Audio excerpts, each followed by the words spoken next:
আমাদের প্রতিরক্ষা চ্যাপ্টারে একটা জিনিস কি দেখো, এখানে একটা দেখো প্রতিরক্ষা। প্রতিরক্ষা মানে হলো আহ এই চ্যাপ্টারটায় আসলে মূলত যেটা আলোচনা করা হয়েছে যে আমাদের দেহের বিভিন্ন অ্যান্টিজেন বা জীবাণু প্রবেশ করলে সেটা থেকে কিভাবে আমরা রক্ষা পাই, সেই জিনিসটা হলো আমাদের প্রতিরক্ষা। তো প্রতিরক্ষার ব্যাপারে জানতে হলে প্রথমে জানতে হবে প্রতিরক্ষা জিনিসটা কয় ভাগে ভাগ করা যায়। প্রতিরক্ষা জিনিসটাকে আমরা দুই ভাগে ভাগ করতে পারি। কি কি? একটা হলো সহজাত প্রতিরক্ষা, আরেকটা হলো অর্জিত প্রতিরক্ষা। সহজাত আর অর্জিত দুইটা শব্দের মধ্যে খেয়াল করো। সহজাত মানে হলো যেটা আমাদের বডিতে জন্মের সময় থেকেই জন্মের সময় থেকে ছিল এবং এটা আজীবন পর্যন্ত থাকবে, যে প্রতিরক্ষাটা সেটা হলো আমাদের সহজাত প্রতিরক্ষা। তাহলে অর্জিত প্রতিরক্ষা জিনিসটা কি? এটা আমাদের জন্মগত না, জন্মের পরে কোনো একটা নির্দিষ্ট সময়ে গিয়ে ধরো কোনো একটা অ্যান্টিজেনের বিরুদ্ধে আমাদের বডি যখন প্রতিরক্ষা ব্যবস্থা অর্জন করে, এটাকে বলা হয় অর্জিত প্রতিরক্ষা। Suppose corona virus, corona virus যদি অ্যাটাক করে কারো বডিতে, তার এগেনস্টে বডিতে কিন্তু অ্যান্টিবডি তৈরি হয় না অ্যান্টিবডি।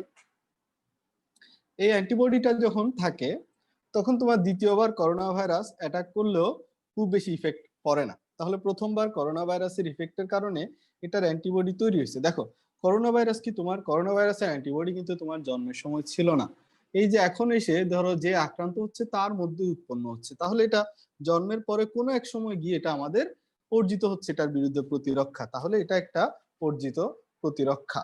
বোঝা গেছে জিনিসটা? অর্জিত প্রতিরক্ষাকে আমরা দুই ভাগে ভাগ করতে পারি। একটা হলো সক্রিয় প্রতিরক্ষা, আরেকটা হলো অক্রিয় প্রতিরক্ষা। সক্রিয় এবং অক্রিয়, আমি সহজাত নিয়ে আলোচনা করব, আগে এগুলো আলোচনা করি। সক্রিয় এবং অক্রিয়। সক্রিয় ইংলিশ হলো অ্যাক্টিভ, অক্রিয় ইংলিশ হলো প্যাসিভ। প্যাসিভ মানে কি আমরা জানি, অ্যাক্টিভ মানে কি? অ্যাক্টিভ জিনিসটা হলো আমি করব, ঠিক আছে? অ্যাক্টিভ জিনিসটা দিয়ে বোঝায় আমি করব, ভালো করে খেয়াল করো। আর প্যাসিভ মানে আমি কাজটা কাউকে দিয়ে করাবো। বিশেষ করে এইচএসসি যখন প্র্যাকটিক্যাল লিখছো, তখন কিছু কিছু স্টুডেন্ট আছে যারা অ্যাক্টিভলি নিজেরা প্র্যাকটিক্যালটা লিখছে, আর কিছু কিছু আছে যারা টাকা খরচ করে প্র্যাকটিক্যালটা আরেকজনকে দিয়ে আঁকাইছে বা লিখছে। তাহলে এর মধ্যে যে নিজে করছে সে ছিল অ্যাক্টিভ, আর যে অন্যকে দিয়ে করাইছে সে হলো প্যাসিভ। এই জন্য প্রতিরক্ষাও এরকম দুই ধরনের আছে, একটা হলো অ্যাক্টিভ আর একটা হলো প্যাসিভ। অ্যাক্টিভের মধ্যে প্রথমে চলে যায় যে প্রাকৃতিক, যেটা আমরা অ্যাক্টিভ যেটা সক্রিয় বলতেছি, এটাকে আমরা দুই ভাগে ভাগ করতে পারি। একটা হলো প্রাকৃতিক সক্রিয় প্রতিরক্ষা, আর একটা হলো কৃত্রিম সক্রিয় প্রতিরক্ষা। তাহলে অ্যাক্টিভ যেটা, সেটার আমরা ন্যাচারাল এবং আর্টিফিশিয়াল দুই ভাগে ভাগ করতে পারি। বোঝা যাচ্ছে কথা? আচ্ছা, প্রাকৃতিক সক্রিয় প্রতিরক্ষা ঠিক সেম টু সেম অক্রিয় প্রতিরক্ষা যেটা, সেটাকেও আমরা দুই ভাগে ভাগ করতে পারি। একটা হলো প্রাকৃতিক অক্রিয় প্রতিরক্ষা, আর একটা হলো কৃত্রিম অক্রিয় প্রতিরক্ষা। তো ফার্স্টে আমরা চলে যাই অ্যাক্টিভ জিনিসটা। একটি জিনিসটা হলো, সহজ কথা হলো, অ্যান্টিবডি যদি সরাসরি দেহের কোনো কোষ যদি সরাসরি অ্যান্টিবডি উৎপাদনের মাধ্যমে প্রতিরক্ষায় অংশগ্রহণ করে, সেটাকে বলা হয় সক্রিয় প্রতিরক্ষা। এখন অক্রিয় প্রতিরক্ষাটা কি? অক্রিয় প্রতিরক্ষা হলো আরেকজনের দেহে উৎপন্ন অ্যান্টিবডি যদি, বা প্রাণী দেহ থেকে কোনো অ্যান্টিবডি বা কোনো একটা জিনিস যদি মানুষের দেহে দেওয়া হয় প্রতিরক্ষার কাজে, সেটাকে বলা হয় অক্রিয় প্রতিরক্ষা। কথাটা বোঝা গেছে জিনিসটা কিরকম? সেই জিনিসটা আমি একটু ব্যাখ্যা করি। প্রথমে প্রাকৃতিকটা নিয়ে ব্যাখ্যা করি। যেমন করোনা ভাইরাসের কথা বললাম না, এই করোনা ভাইরাসের সংক্রমণ একবার হলে আমরা ধরে নিচ্ছি এটা দ্বিতীয়বার হয় না। অনেকেরই হচ্ছে, কিন্তু ধরে নিই দ্বিতীয়বার হয় না। এরকম কিছু আছে, যেমন পক্স যদি একবার হয়, দেখা যায় দ্বিতীয়বার হয় না। তো এরকম এই জিনিসগুলো কবে হচ্ছে? এখন তুমি চিন্তা করো তো, তুমি হাসপাতালে যাইতে কি এখন ভয় পাও না? করোনা হাসপাতাল শুনলে তোমার ভয় লাগে না যাইতে? লাগে, তাই না? কেন লাগতেছে? কারণ এখানে গেলে করোনা হওয়ার চান্স আছে, তাই না? তাহলে করোনা হলে কি হবে? করোনা হাসপাতালে গেলে করোনা হওয়ার চান্স আছে, এই জন্য তুমি হাসপাতালে যাচ্ছ না। এখন কেউ একজন হাসপাতালে গেল, বিশেষ করে ডাক্তাররা যেতেই হচ্ছে। যাওয়ার পরে এখন চিন্তা করো, হাসপাতালে যাওয়ার পরে তার করোনা হলো, করোনা হওয়ার পরে সে ধরো সুস্থ হয়ে গেল। সুস্থ হয়ে যাওয়ার সময় তার বডিতে কি তৈরি হয়েছে? তার বডিতে অ্যান্টিবডি তৈরি হয়েছে। কার এগেনস্টে? করোনার এগেনস্টে। এই যে করোনার এগেনস্টে অ্যান্টিবডি তৈরি হলো, এই অ্যান্টিবডিটা কিন্তু পরবর্তীতে যখনই সেকেন্ড টাইম যখন করোনা ভাইরাস আসতেছে, এই অ্যান্টিবডি বলতেছে আমি তো আছি, তুমি এসে কোনো লাভ নাই। এখন কি হলো? এটা হলো এই ধরনের যে প্রতিরক্ষাটা, এটা কখন হচ্ছে? যখন হাসপাতালে বা কোনো একটা রোগীর সাথে সংস্পর্শে যাচ্ছে তখন। তাহলে এই যে অ্যান্টিবডি, এটা কি তোমার বডিতে উৎপন্ন হয়েছে না? অবশ্যই তোমার বডিতে উৎপন্ন হয়েছে। তাহলে এটা হলো কি? প্রাকৃতিক সক্রিয় প্রতিরক্ষা। তাহলে এটা হলো প্রাকৃতিক সক্রিয় প্রতিরক্ষা। ঠিক আছে? তাহলে এই যে প্রাকৃতিক সক্রিয় প্রতিরক্ষা, তাহলে এই প্রাকৃতিক সক্রিয় প্রতিরক্ষা, এটা খেয়াল করো এই জিনিসটা কেন হচ্ছে। তাহলে দেখো এটা কি জন্য হচ্ছে? হাসপাতাল বা ক্লিনিকে বা কোনো পেশেন্টের যদি সরাসরি সংক্রমণে পেশেন্টের কাছে যদি যাওয়া হয়, তাহলে সে যে সংক্রমণ হচ্ছে সেটা হলো প্রাকৃতিক সক্রিয় প্রতিরক্ষা। তাহলে কৃত্রিম সক্রিয় প্রতিরক্ষা জিনিসটা কি? এটা কিন্তু সবসময় থেকে যাচ্ছে। এই যে অ্যান্টিবডি, এটা কিন্তু সবসময় থেকে যাচ্ছে। এটা কিন্তু প্রাকৃতিকভাবে তোমার দেহে উৎপন্ন হয়েছে। এবার আসি কৃত্রিম সক্রিয় প্রতিরক্ষা জিনিসটা কি? এটা হলো ধরো কাউকে ভ্যাকসিনেশন করা হলো, ভ্যাকসিনেশন করার পরে তার ওই রোগটা হচ্ছে না। সাপোজ জিনিসটা কি, উদাহরণ দিয়ে বুঝাই। হ্যাপাটাইটিস বি নাম শুনছো? হ্যাপাটাইটিস বি, এই যে হ্যাপাটাইটিস বি এর ভ্যাকসিনটা কি রোগের আগে নিতে হয় নাকি পরে নিতে হয় বলো তো? এটা কি তোমার রোগের আগে নিতে হয় না? হ্যাপাটাইটিস বিটা রোগের আগে নিতে হয়। এই যে রোগের আগে নিতে হয়, এই যে আগে নেওয়ার পরে এরপরে কিন্তু আর কারো হ্যাপাটাইটিস হয় না। ভ্যাকসিনটা নিয়ে নিলে আর হ্যাপাটাইটিসটা কিন্তু হচ্ছে না। এই হ্যাপাটাইটিস বিটা কিন্তু দেখো আমাদের বডিতে হ্যাপাটাইটিস বিটা যখন দেওয়া হয়, এটা আসলে মূলত এন্টিজেন, মৃত এন্টিজেন প্রবেশ করে দেওয়া হয়। মৃত এন্টিজেন প্রবেশ করায় দিয়ে কৃত্রিমভাবে অ্যান্টিবডি তৈরি করা হচ্ছে। তাহলে এটার নাম কৃত্রিম কেন? এটার নাম কৃত্রিম হচ্ছে অ্যান্টিবডি তো আমার দেহেই উৎপন্ন হবে, তাই না? এটা তো আর বাইরে থেকে দিচ্ছি না। চিন্তা করো, রোগটা কিন্তু তোমার শরীরে আসে নাই, হ্যাপাটাইটিস বি জীবাণুটা তোমার শরীরে আসে নাই। এটা জাস্ট হ্যাপাটাইটিস বি এর যে মৃত হ্যাপাটাইটিস বি জিনিসটা সহজে বোঝানোর জন্য বুঝাচ্ছি। অ্যান্টিজেন মানে হলো রোগ জীবাণু, ঠিক আছে? মৃত হ্যাপাটাইটিস বিটা তোমার বডিতে দিয়ে দিলাম। এখন বডি কি এটা মৃত না জীবিত এটা কিন্তু চেক করবে না, বডি চেক করবে কি এটা জীবাণু। বডি কি উৎপাদন শুরু করে দিবে বলতো? বডি কি উৎপাদন শুরু করে দিবে? অ্যান্টিবডি উৎপাদন শুরু করে দিবে, কারণ বডির ভিতরে হ্যাপাটাইটিস বি এর জীবাণু ঢুকছে। যদিও এটা মৃত জীবাণু ঢুকায় দেওয়া হয়েছে, তারপরও বডি অ্যান্টিবডি কিন্তু তৈরি করতেছে, কারণ বডি চেক করে না যে এটা কি জীবিত না মৃত, এটা কিন্তু চেক করতেছে না। এখন খেয়াল করো, তাহলে এই যে কৃত্রিমভাবে জীবাণু প্রবেশ করায় বডিতে অ্যান্টিবডি তৈরি করা হচ্ছে, তাহলে এটা কি ধরনের প্রতিরক্ষা? কারণ জীবাণু তো শরীরে আসে নাই, তুমি অ্যান্টিবডি তৈরি করার জন্য আগেই কি করে দিছো? জীবিতটা যাতে ঢুকে কিছু করতে না পারে সেজন্য তুমি মৃত অ্যান্টিজেনটা ঢুকাই দিছো কৃত্রিম ভাবে, যাতে কি করে অ্যান্টিবডিটা তৈরি হতে পারে। তাহলে এই জন্য অ্যান্টিবডি যেহেতু তোমার দেহেই উৎপন্ন হচ্ছে, এটা যেহেতু বাইরে থেকে দেওয়া হচ্ছে না, এটা কিন্তু তোমার বডিতে উৎপন্ন হচ্ছে। এই জন্য এই প্রতিরক্ষার নাম হলো সক্রিয় প্রতিরক্ষা। যতক্ষণ তোমার বডি থেকে অ্যান্টিবডি তৈরি হবে, এটা হলো সক্রিয় প্রতিরক্ষা। করোনাটা হলো প্রাকৃতিকভাবে তোমার বডিতে প্রবেশ করছিল, কিন্তু অ্যান্টিবডি তোমার বডিতে তৈরি হয়েছে। তাহলে অ্যান্টিবডি যখন তোমার বডিতে তৈরি হচ্ছে, সক্রিয় প্রতিরক্ষা। জীবাণুটা যেহেতু প্রাকৃতিকভাবে, যেমন করোনাটা প্রাকৃতিকভাবে প্রবেশ করতেছে, তাহলে এটার এগেনস্টে যে অ্যান্টিবডি তৈরি হচ্ছে, তাহলে এই প্রতিরক্ষাটা হলো প্রাকৃতিক সক্রিয় প্রতিরক্ষা। তাহলে এটা কি? প্রাকৃতিক সক্রিয় প্রতিরক্ষা। ঠিক আছে, পরেরটায় আসি, কৃত্রিম।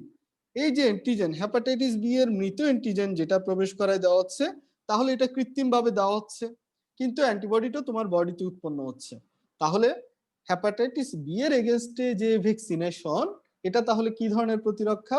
এটা হলো কৃত্রিম সক্রিয় প্রতিরক্ষা। বোঝা গেছে জিনিসটা?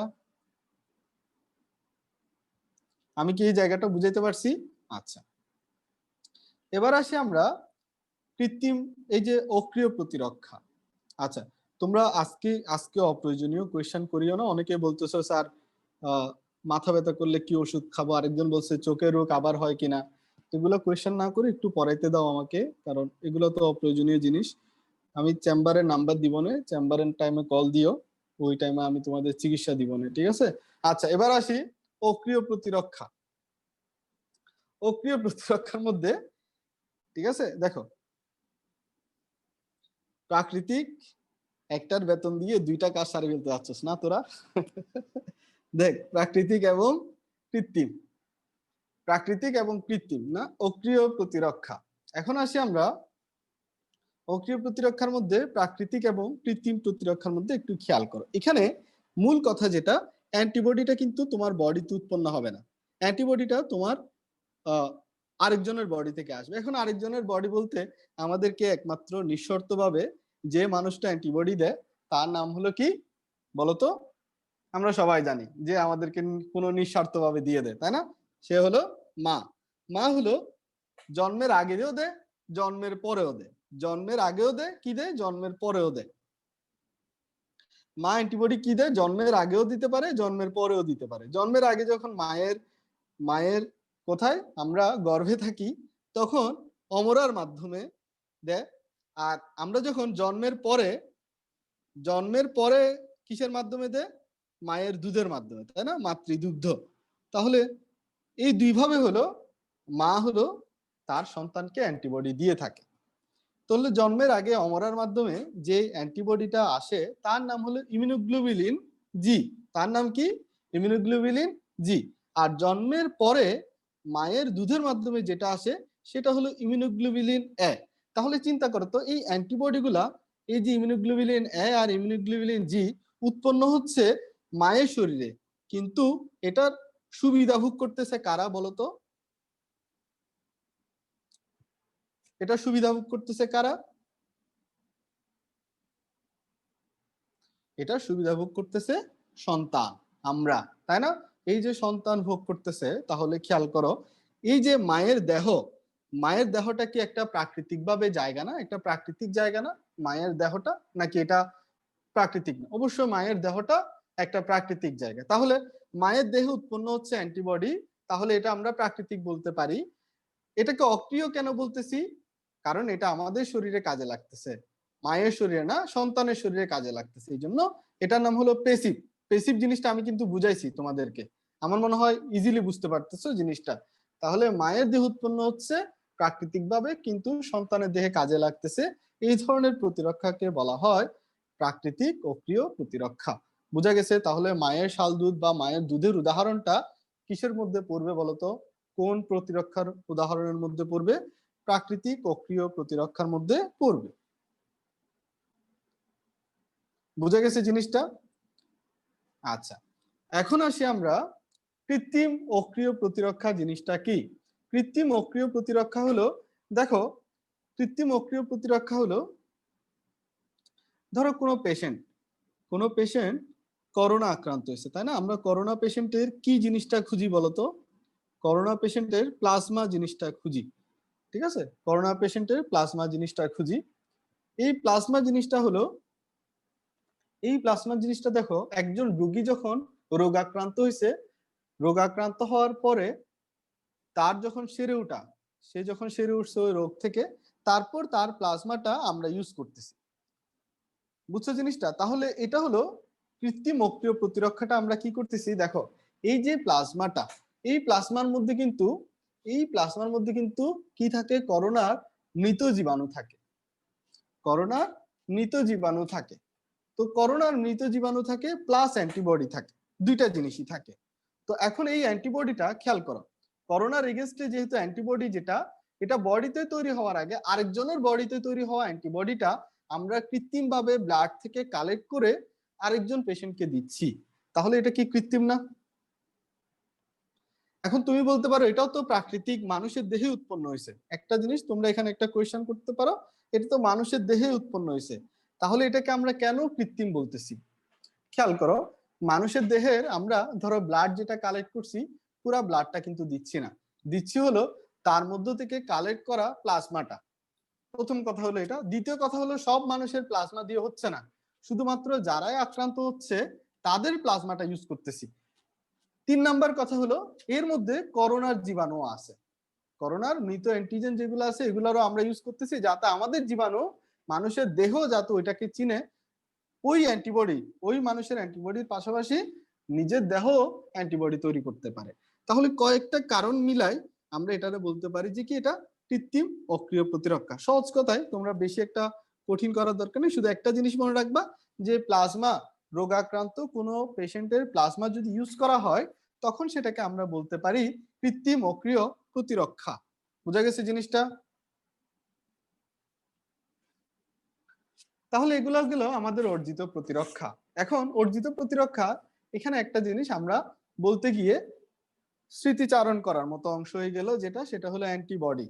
অ্যান্টিবডি জিনিসটা কি? অ্যান্টিবডি জিনিসটা হলো আসলে গ্লাইকোপ্রোটিন। অ্যান্টিবডি জিনিসটা কি? এটা হলো এক ধরনের আসলে গ্লাইকোপ্রোটিন। তো এই অ্যান্টিবডি যেটা গ্লাইকোপ্রোটিন নামে আমরা চিনি, এটা আসলে প্রোটিন বলাটাই বেটার। পরীক্ষায় যদি দেখো অপশনে যদি গ্লাইকোপ্রোটিন না থাকে তাহলে প্রোটিন দিয়ে দিবা। অ্যান্টিবডিকে আমরা গ্লাইকোপ্রোটিন নামে চিনি। এই অ্যান্টিবডির আরেকটা পরিচয় হলো এটাকে ইমিউনোগ্লোবুলিনও বলা হয়। এই অ্যান্টিবডি জিনিসটা তৈরি হয় কোত্থেকে? আমি তোমাদের এর আগে ব্লাড চ্যাপ্টারে পড়াইছিলাম কোন লিম্ফোসাইট থেকে অ্যান্টিবডি তৈরি হয়। মনে আছে? তোমাদেরকে পড়াইছিলাম একদম বেসিক যখন পড়াইছি, বি লিম্ফোসাইট, তাই না? এটা হলো বি লিম্ফোসাইট থেকে অ্যান্টিবডি তৈরি হয়।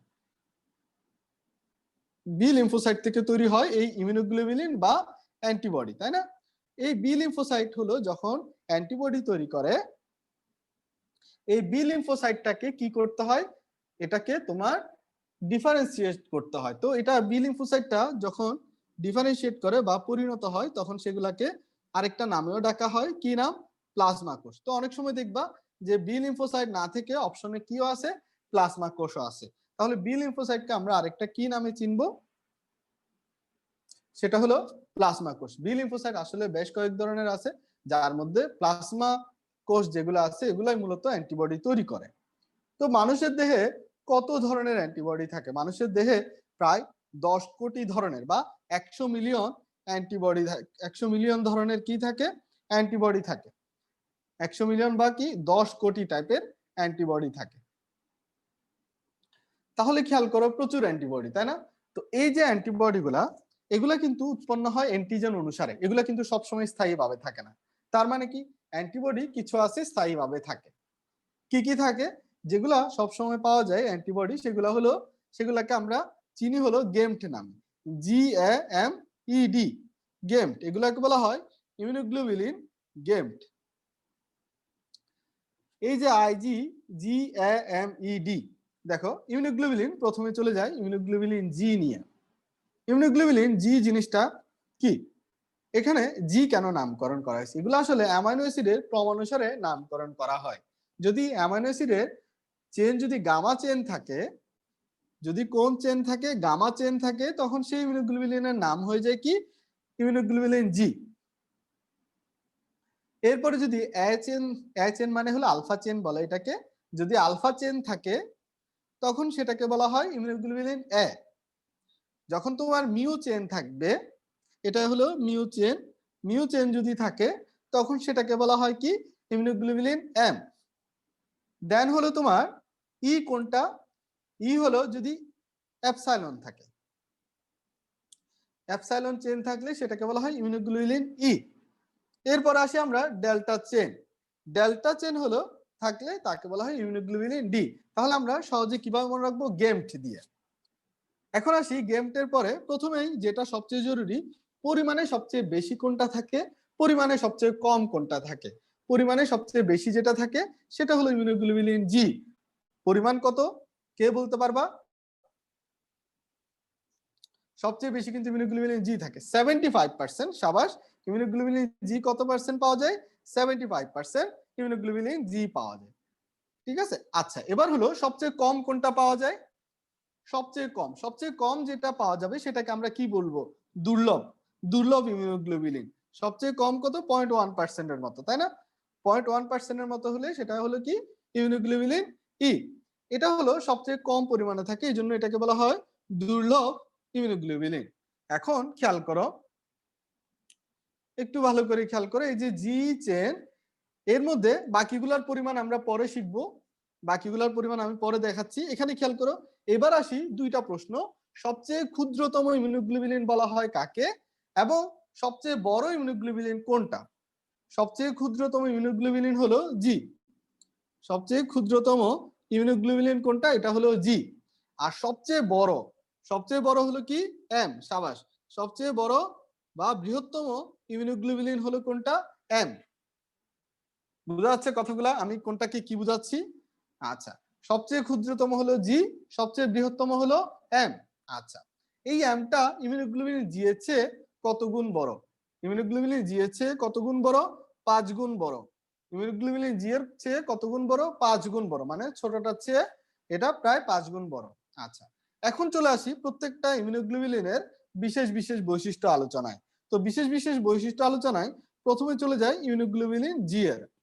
জি জিনিসটা হলো মা থেকে সন্তানে আসতেছে, তাই না? কিসের মাধ্যমে আসে? কিসের মাধ্যমে আসে? গর্ভাবস্থায় অমরার মাধ্যমে। অমরা বা প্লাসেন্টা, ইংলিশে বলা হয় প্লাসেন্টা। অমরা বা প্লাসেন্টার মাধ্যমে এটা চলে আসে। আর এটা পাওয়া যায় কোথায়? রক্ত, লসিকা, অন্ত্র, টিস্যু, 4টা জায়গা হলো ইমিউনোগ্লোবুলিন জি পাওয়া যায়। তোমরা অনেকেই বলো যে ভাই আপনি অনেক কিছু বলেন যেটা লিখেন না। যেটা আমার একটু কম ইম্পর্টেন্ট মনে হয় সেটা আমি জাস্ট বলে দিই, কিন্তু লিখি না।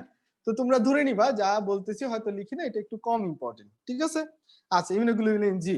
এবার আসি ইমিউনোগ্লোবুলিন এ নিয়ে। এই জিনিসটা হলো গুরুত্বপূর্ণ কোন জায়গায়? এটা হলো মা থেকে সন্তানে কিভাবে আসে, এটা খুবই খুবই জরুরি, ঠিক আছে? মা থেকে সন্তানে কিভাবে আসতেছে? মাতৃদুগ্ধের মাধ্যমে আসে। এই ইমিউনোগ্লোবুলিন এর পরিমাণ টোটাল ইমিউনোগ্লোবুলিনের কত পার্সেন্ট? এটা হলো 15%। এটা কত পার্সেন্ট? টোটালে 15%। আচ্ছা, এগুলা কোথায় পাওয়া যায়? পরিপাক, জনন, শ্বসনতন্ত্রে এগুলা বেশি পাওয়া যায়। পরিপাক, জনন, শ্বসনতন্ত্রে এগুলা বেশি পাওয়া যায়, ঠিক আছে? ওকে, এখন আসি ইমিউনোগ্লোবুলিন এম। এম জিনিসটা হলো সবচেয়ে বড়, তাই না? কি পরিমাণটা কত? পরিমাণটা হলো 5 to 10%।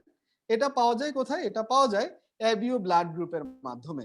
এটা পাওয়া যায় অ্যাবিও ব্লাড গ্রুপের মাধ্যমে, ঠিক আছে? কোথায় পাওয়া যায়? অ্যাবিও ব্লাড গ্রুপে এই ইমিউনোগ্লোবুলিন এমটা পাওয়া যায়।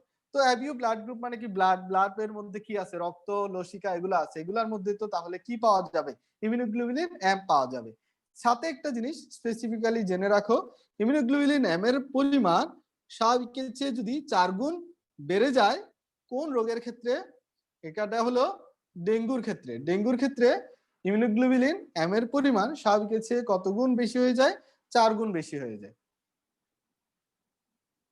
পরে চলে আসি আমরা ইমিউনোগ্লোবুলিন ডি, সরি ই না, গেমড ই। ই হলো সবচেয়ে দুর্লভ ইমিউনোগ্লোবুলিন, এটার পরিমাণ কম। এগুলো কোথায় পাওয়া যায়? মাস্ট কোষ এবং বেসোফিলের মধ্যে এই ইমিউনোগ্লোবুলিনটা পাওয়া যায়। এখন এই ইমিউনোগ্লোবুলিনের কাজ কি? ইমিউনোগ্লোবুলিনের ই এর কাজ কি? এই ইমিউনোগ্লোবুলিন ই যেটা আছে এটা হলো মাস্ট কোষ, যে কথাটা বলতেছি এই মাস্ট কোষের ব্যাপারে একটা জিনিস মনে রাখবা, এটা হলো একটা রাসায়নিক উপাদান ক্ষরণ করে যার নাম হলো হিস্টামিন। সাবাস, এটার নাম কি? হিস্টামিন। এই হিস্টামিনের কাজ হলো অ্যালার্জি সৃষ্টি করা।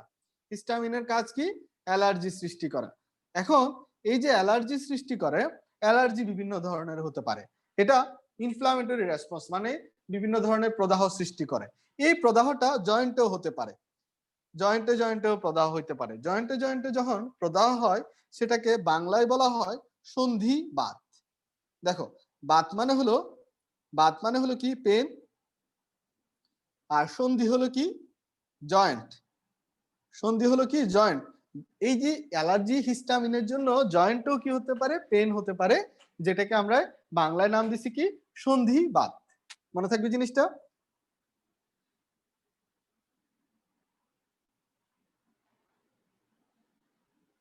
এখন আসি আমরা, এই জন্য ইমিউনোগ্লোবুলিন ই কে আমরা অ্যালার্জিক অ্যান্টিবডি বলতে পারি। এটা কি অ্যালার্জিক অ্যান্টিবডি বলা যায় না? যেহেতু অ্যালার্জি সৃষ্টি করতে পারে, তাহলে এটাকে আমরা কি বলতে পারি? অ্যালার্জিক অ্যান্টিবডি বলতে পারি, তাই না? আচ্ছা, অ্যালার্জিক অ্যান্টিবডি বলতে পারি। নেক্সট আমরা চলে আসি যে ইমিউনোগ্লোবুলিন ডি। হ্যাঁ, একটা হিস্টামিনের অনেক ধরনের কাজ আছে, এটা পরিমাণে বেশি হলে তখন অ্যালার্জি সৃষ্টি করে। বোঝা গেছে জিনিসটা? এটা তো বডির একটা স্বাভাবিক জিনিস, যদি পরিমাণে বেশি হয়ে যায় তখন অ্যালার্জি হয়ে যায়। ইমিউনোগ্লোবুলিন ডি আর হিস্টামিন সবসময় অ্যালার্জি কিন্তু সৃষ্টি করে না। এই যে যেটা আছে, এটা যখন এরা বারবার বারবার বিরক্ত করে, তখনই হলো তোমার কি করে, এই অ্যালার্জি সৃষ্টি করে। আমি একটা জিনিস বললে, একটা মানুষ ধরো, সে হলো নর্মাল একজন মানুষ, ঠিক আছে, সে একজন নর্মাল মানুষ, তারে তুমি কিছুক্ষণ পর পর মাথায় গিয়ে টুকা দিচ্ছ, সে বসে আছে না অনেকের ভাই বোন, তার দেখবা যে ভাই বসে আছে বা বোন বসে আছে, তারে গিয়ে একটা গুতা একটা দিয়ে দিছে, সে তোমার কিছুই করতেছিল না, এরপর এসে দুধ মারা শুরু করছে। এটাই হলো অ্যালার্জি। ওই যে তোমার বোন বসেছিল, সে ছিল হলো হিস্টামিন, তুমি গিয়ে কি করছো, ইমিউনোগ্লোবুলিন ই, তারে গিয়ে দিছো গুতা, সে তারপর তোমারে কি দিল, অ্যালার্জি দিল। বুঝতে পারছো ব্যাপারটা?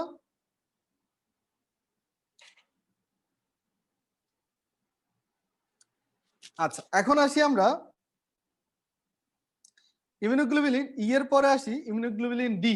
ডি এর পরিমাণ হলো 1% এর কম, 1% এর কম হলো ইমিউনোগ্লোবুলিন ডি থাকে। তো এগুলো রক্ত লসিকা লিম্ফোসাইট এগুলাতে থাকে। ইমিউনোগ্লোবুলিন ডি এর সবচেয়ে ইম্পর্টেন্ট কাজ হলো, সে হলো বি কোষকে সক্রিয় করে। বি কোষকে সক্রিয় করা মানে হলো বি কোষ থেকে কি তৈরিতে সাহায্য করে, বি কোষ সক্রিয় করা মানে হলো বি কোষ থেকে অ্যান্টিবডি তৈরি হয় কিন্তু, তাই না, বি লিম্ফোসাইট থেকে। তাহলে অ্যান্টিবডি তৈরিতে সে সবচেয়ে বেশি সাহায্য করে। আমরা এই অ্যান্টিবডির 5টা ধরনের ব্যাপারে আশা করি সবাই ক্লিয়ার ধারণা পাইছি, তাই না? তাহলে অ্যান্টিবডি স্ট্রাকচার যেটা এইচএসসির জন্য জরুরি, সেটা এডমিশনের জন্য জরুরি, সেটা হলো অ্যান্টিবডি স্ট্রাকচারটা কি। অ্যান্টিবডির স্ট্রাকচারটা হলো ওয়াই আকৃতির। ওয়াই আকৃতির একটা স্ট্রাকচার আছে, দেখো এই ওয়াই আকৃতির স্ট্রাকচারটা আমি যদি আঁকি, ধরো এই ওয়াই আকৃতির স্ট্রাকচারটা আগে প্রথমে খেয়াল করো, সবাই মোটামুটি আঁকছো। তোমাদের যেটা হয়, তোমরা মেডিকেলের জন্য পড়বা জানো, কিন্তু সারা বছর কোচিং করো ফিজিক্স আর ম্যাথ নিয়ে, পরবর্তীতে মনে হয় আমি তো মেডিকেলের প্রিপারেশন নিব, এবার এইচএসসি শেষ, এবার একটু বায়োলজি পড়ি, ঠিক আছে, বেশিরভাগেরই এই একটা সমস্যা দেখি আমি।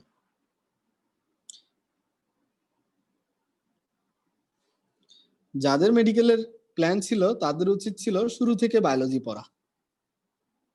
তো এখানে দেখো ওয়াই আকৃতির এই যে অ্যান্টিবডিটা দেখতেছো, এটা ওয়াই আকৃতির, এখানে 4টা পলিপেপটাইড চেইন দেখা যাচ্ছে। ব্ল্যাক কালারে যেগুলো দেখতেছো এগুলো হলো পলিপেপটাইড চেনের মধ্যে এগুলো হলো লার্জার পলিপেপটাইড চেন, আর যেগুলো হলো ব্লু কালারে দেখতেছো এগুলো হলো স্মল সাইজের যেগুলো সেগুলো। তো তার মানে কি, অ্যান্টিবডির 4টা পলিপেপটাইড চেন আছে। পলিপেপটাইড শব্দটার অর্থ কি? পলিপেপটাইড শব্দটার অর্থ দেখো, এগুলো এই জন্য তোমাদের আগে পড়াইছিলাম যে পেপটাইড কি বুঝতে পারার জন্য। পেপটাইড মানে আমি কি বলছিলাম মনে আছে? পেপটাইড মানে কি বলছিলাম? অ্যামাইনো অ্যাসিড, তাই না? অ্যামাইনো অ্যাসিডের মধ্যে বন্ড যেটা, সেটার নাম হলো পেপটাইড বন্ড, তাই না? পলি মানে অনেকগুলা, পলি মানে অনেকগুলো অ্যামাইনো অ্যাসিড। তার মানে এই যে পলিপেপটাইড, ভালো করে খেয়াল করো, এই যে পলিপেপটাইড চেন, 4টা পলিপেপটাইড চেন বলতেছি আমরা, এই 4টা যে পলিপেপটাইড চেন, এটা হলো তোমার কি, অ্যামাইনো অ্যাসিড। এগুলো আসলে অ্যামাইনো অ্যাসিডের অংশ। দ্যাট মিনস কি, এখানে এই যে চেনগুলো আসলে তৈরি হয়েছে কি দিয়ে? অ্যামাইনো অ্যাসিড দিয়ে তৈরি হয়েছে, তাই না? তো এই যে অ্যামাইনো অ্যাসিড দিয়ে তৈরি হওয়া, কোনটাতে বেশি অ্যামাইনো অ্যাসিড থাকবে তোমার, তুমি বলো তো? যেগুলা কি বড় সাইজের চেন যেগুলো আছে সেগুলা, নাকি ছোট সাইজের যেগুলো আছে সেগুলা? অবশ্যই বড়গুলাতে। বড়গুলাতে অ্যামাইনো অ্যাসিডের পরিমাণ বেশি হবে। বড়গুলারে বলা হয় ভারী। ভারী কেন বলা হয়? যেহেতু অ্যামাইনো অ্যাসিডের একটা ভর আছে, অ্যামাইনো অ্যাসিডের পরিমাণও এখানে বেশি, তাহলে এটা হলো ভারী শৃঙ্খল। এই ভারী শৃঙ্খলে যেমন এগুলো হলো এই ব্ল্যাক গুলো আর কি, এগুলাতে এক একটা শৃঙ্খলে 440টা অ্যামাইনো অ্যাসিড থাকে। যার অর্ধেক অ্যামাইনো অ্যাসিড থাকে কোথায়? যার অর্ধেক অ্যামাইনো অ্যাসিড থাকে হালকা শৃঙ্খল গুলাতে। হালকা কেন বলতেছি? যেহেতু অ্যামাইনো অ্যাসিডের পরিমাণও কম, তাদের ভরও কম হবে। ভরের পার্থক্যটা দেখো, অ্যামাইনো অ্যাসিড ভারী শৃঙ্খল গুলাতে দেখো 440টা অ্যামাইনো অ্যাসিড, আর হালকা শৃঙ্খল গুলাতে কিন্তু 220টা অ্যামাইনো অ্যাসিড। ভারী শৃঙ্খল এর সরি হ্যাঁ, এখন ভারী শৃঙ্খল গুলার ওজন আর হালকা শৃঙ্খলের ওজনে একটু দেখো।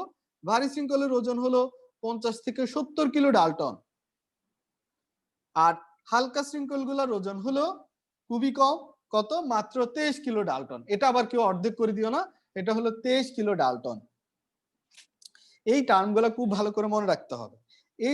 এই যে হালকা শৃঙ্খল এবং ভারী শৃঙ্খল, এগুলোর মধ্যে একটা বন্ড আছে। যেমন ভারী শৃঙ্খল এবং হালকা শৃঙ্খলের মধ্যে এই যে একটা ডাইসালফাইড বন্ড, এদের মধ্যে একটা ডাইসালফাইড বন্ড, দেখো দুইটা ডাইসালফাইড বন্ড পাইলাম কি ভারী শৃঙ্খল এবং হালকা শৃঙ্খলের মধ্যে।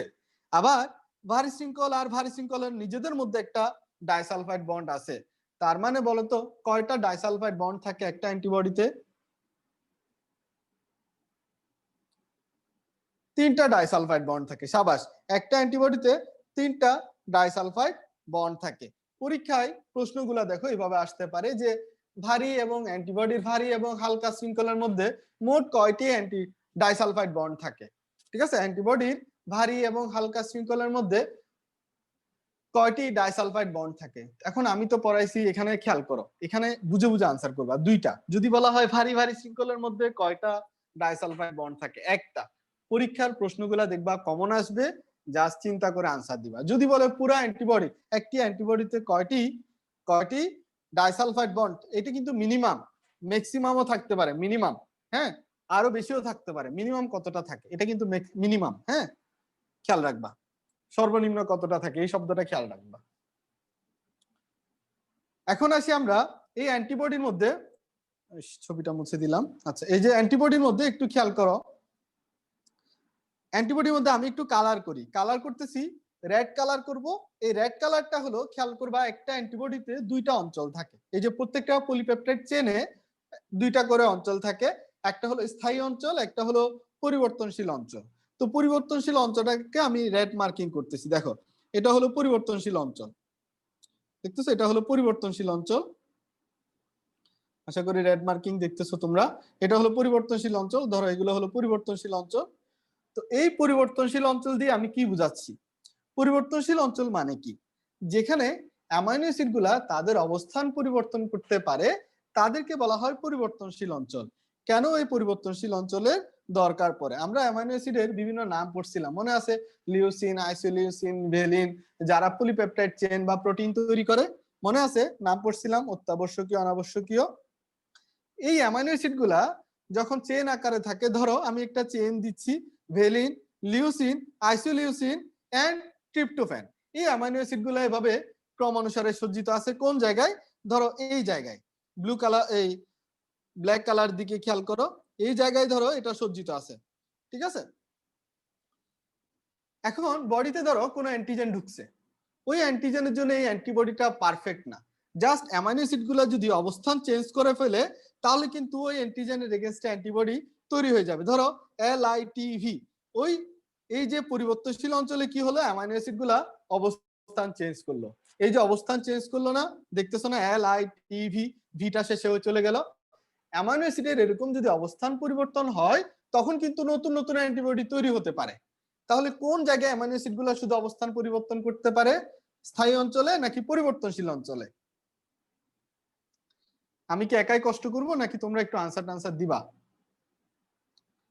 আচ্ছা, পরিবর্তনশীল অঞ্চলে। আচ্ছা, এডমিশন টেস্ট কিন্তু তোমরা দিবা, খেয়াল রাখবা, হ্যাঁ, তোমাদের অ্যাক্টিভ থাকতে হবে আমার চেয়ে বেশি, বুঝছো? তাহলে পরিবর্তনশীল অঞ্চলে, এই যে পরিবর্তনশীল অঞ্চলে অ্যামাইনো অ্যাসিড গুলো অবস্থান চেঞ্জ করবে, তাহলে নতুন নতুন কি তৈরি হবে? অ্যান্টিবডি তৈরি হবে। এই যে আমাদের বডিতে হাজার হাজার জীবাণু, বলা হয় প্রতিদিন আমাদের শরীরে 22,000 জীবাণু প্রবেশ করে। কত হাজার? 22,000 জীবাণু মিনিমাম আমাদের শরীরে প্রত্যেকদিন প্রবেশ করে। তুমি কি প্রত্যেকদিন আক্রান্ত হও? প্রত্যেকদিন আক্রান্ত হও তুমি? তুমি কিন্তু আক্রান্ত হও না। তার মানে কি? তোমার এটার এগেইনস্টে বডিতে কি তৈরি হচ্ছে? অ্যান্টিবডি তৈরি হচ্ছে। এই যে অ্যান্টিবডি তৈরি হচ্ছে, এই অ্যান্টিবডি কিন্তু তুমি না জানতেই তৈরি হয়ে যাচ্ছে, তুমি কিন্তু জানো না। তাহলে অ্যান্টিবডি তোমাকে কি দিচ্ছে? প্রতিরক্ষা দিচ্ছে। এই যে এত হাজার জীবাণুর এগেইনস্টে তোমার বডিতে অ্যান্টিবডি তৈরি হচ্ছে কিভাবে? জাস্ট শুধু পরিবর্তনশীল অঞ্চলে অ্যামাইনো অ্যাসিড তার অবস্থান চেঞ্জ করার মাধ্যমেই নতুন নতুন অ্যান্টিবডি তৈরি করে তোমাকে সুরক্ষা দিচ্ছে। এই জন্য এটাকে বলা হয় কি? পরিবর্তনশীল অঞ্চল। তাহলে একটা অ্যান্টিবডিতে কয়টা অঞ্চল আছে? 2টা অঞ্চল, একটা হলো স্থায়ী অঞ্চল আর একটা হলো কি? পরিবর্তনশীল অঞ্চল। এখন চলে যায় আরো একটা মজার ব্যাপারে, পরিবর্তনশীল অঞ্চল। খেয়াল করো, এই যে পরিবর্তনশীল অঞ্চল, এই যে এখানে অ্যান্টিবডির এই জায়গায় দেখো আমি একটু ইয়েলো কালার করতেছি, দেখতেছো তোমরা ইয়েলো কালার? তোমাদের কি ক্লাস ভালো লাগতেছে না?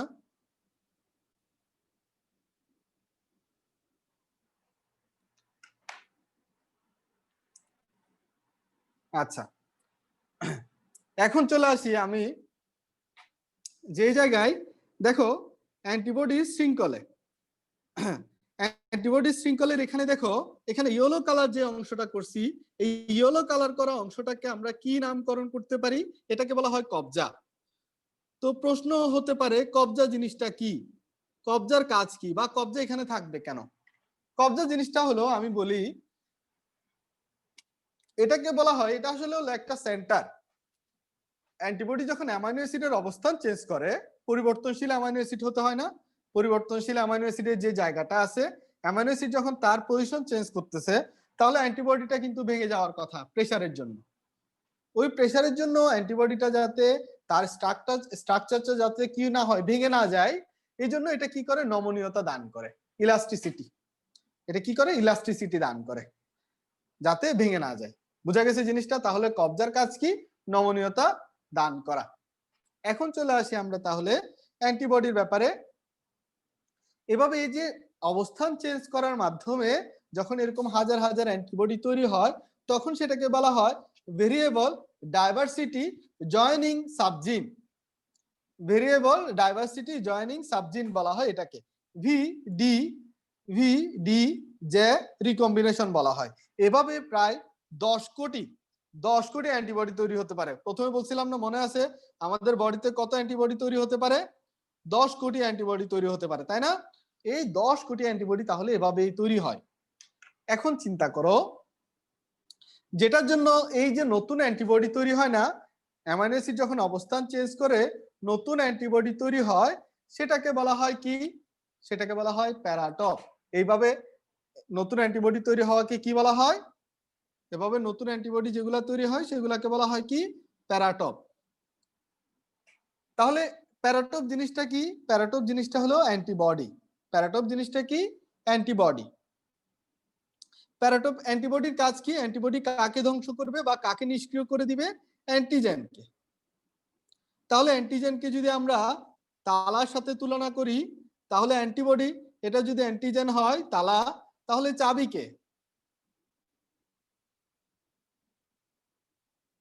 চাবিকে, চাবি হলো প্যারাটপ। তাহলে চাবি হচ্ছে প্যারাটপ, তালা হলো অ্যান্টিজেন বা জীবাণু, যারে কি করবে, সে অফ করে দিবে। যে অফ করা মানে হলো তার কাজ, আর এই চাবি যতক্ষণ থাকবে তখন আর তালাটা দেখবা কি হচ্ছে না, লাগানো যাচ্ছে না, এরকম বেশিরভাগই তালা থাকে।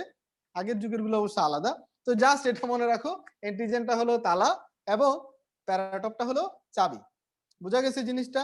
আর ইনসারের বই খুললে মাথা ঘুরে যাবে, আর ইনসারের বইয়ে তার উল্টা লেখা আছে, এটার দিকে খেয়াল করার কোনো দরকার নেই। হ্যাঁ, তাহলে আমার মনে হয় অ্যান্টিবডি জায়গাটা সবার ক্লিয়ার। এখন কারো কারো মনে প্রশ্ন থাকতে পারে, অ্যান্টিজেন জিনিসটা কি?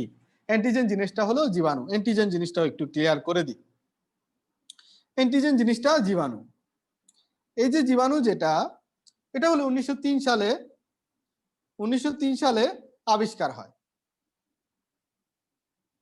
এটা 1903 সালে নামকরণও করা হয়। এই যে নামকরণ করা হয়, কে করেন? তার নাম হলো লেডিসলাস। লেডিসলাস হলো এর নামকরণ করেন।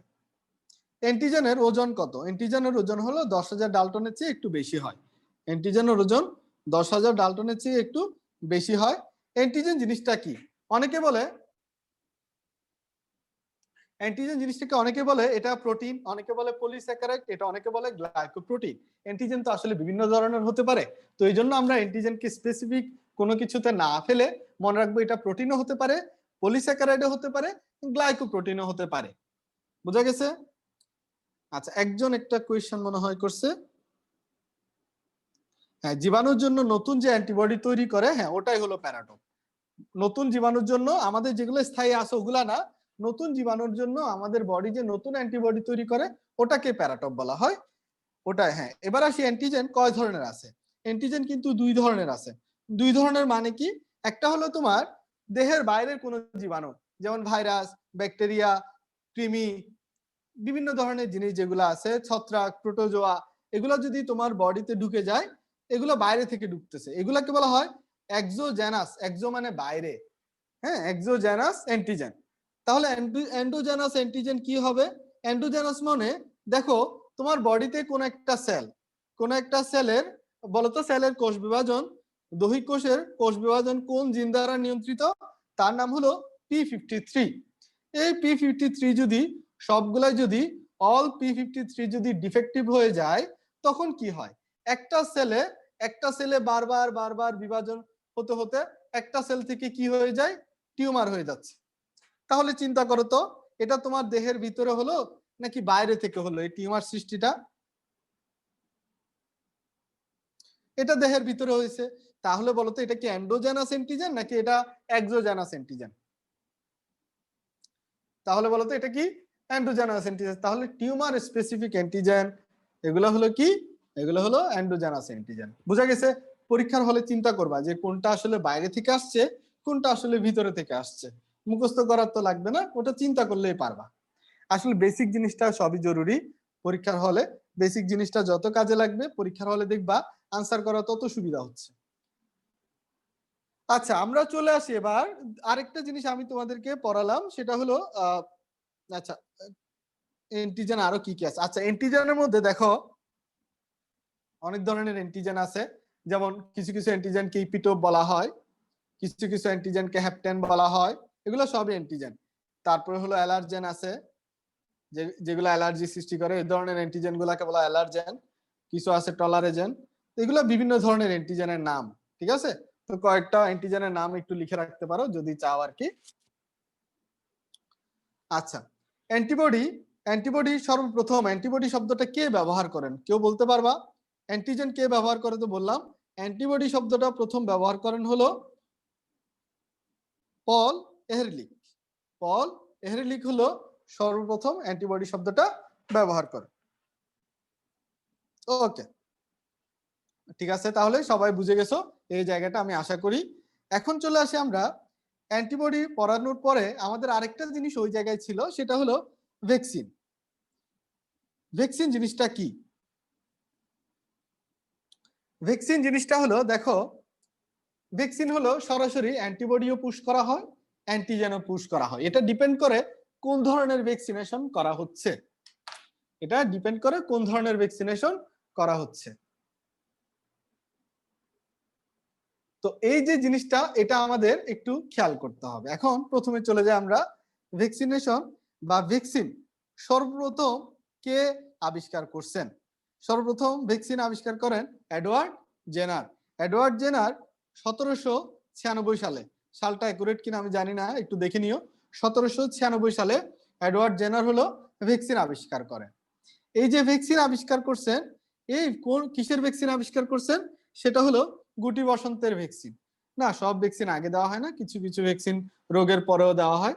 গুটি গুটি বসন্তের যে ভ্যাকসিনটা, সেটা হলো তোমার কি প্রথম আবিষ্কার হচ্ছে। এখন এই গুটি বসন্তের ভ্যাকসিন, গুটি বসন্তের ভ্যাকসিন, গুটি বসন্তের জীবাণুকে, জীবাণু, গুটি বসন্তের জীবাণুর নাম কি? জীবাণুর নাম হলো ভেরিওলা। আমরা নরমালি জানি জীবাণু থেকে ভ্যাকসিন তৈরি করা হয়, তবে এই ক্ষেত্রে একটু ব্যতিক্রম। গুটি বসন্তের জীবাণুর নাম হলো ভেরিওলা, যেটা মানুষে হয়। আর গরুর একটা বসন্ত হয় যেটার নাম হলো গো বসন্ত। গো বসন্তের জীবাণুর নাম কি? ভ্যাকসিনিয়া। এই ভ্যাকসিনিয়া থেকে কিন্তু তৈরি করা হয় গুটি বসন্তের ভ্যাকসিন। তাহলে দেখো, জীবাণু কিন্তু, যে জীবাণু দিয়ে রোগ হয় সেই জীবাণু থেকে কিন্তু ভ্যাকসিন তৈরি করা হচ্ছে না, তৈরি করা হচ্ছে আরেকটা জীবাণু থেকে, ভ্যাকসিনিয়া থেকে। তো এই ভ্যাকসিনিয়া জীবাণু থেকে কিসের ভ্যাকসিন তৈরি করা হয়? গুটি বসন্তের ভ্যাকসিন তৈরি করা হয়। পরে চলে আসি জলাতঙ্ক রোগের ভ্যাকসিন। জলাতঙ্ক রোগের ভ্যাকসিন আবিষ্কার করছে কে? লুই পাস্তুর। সাবাস, লুই পাস্তুর হলো জলাতঙ্কের ভ্যাকসিন আবিষ্কার করছেন। আচ্ছা, এখন আমার প্রশ্ন হলো, দেখি কে পারবা, হাইড্রোফোবিয়ার টিকা কে আবিষ্কার করছে? হাইড্রোফোবিয়ার টিকা কে আবিষ্কার করছে? পারবা? আচ্ছা, ও সেম না, ইংলিশ। ও আমি তাহলে বুঝতে পারি নাই, যাই হোক, এটা আসলে সেম জিনিস, তাই না? আচ্ছা, এটা হলো লুই পাস্তুর। ওকে, সেম জিনিস, আসলে বাংলা আর ইংলিশ হয় আর কি। ঠিক আছে,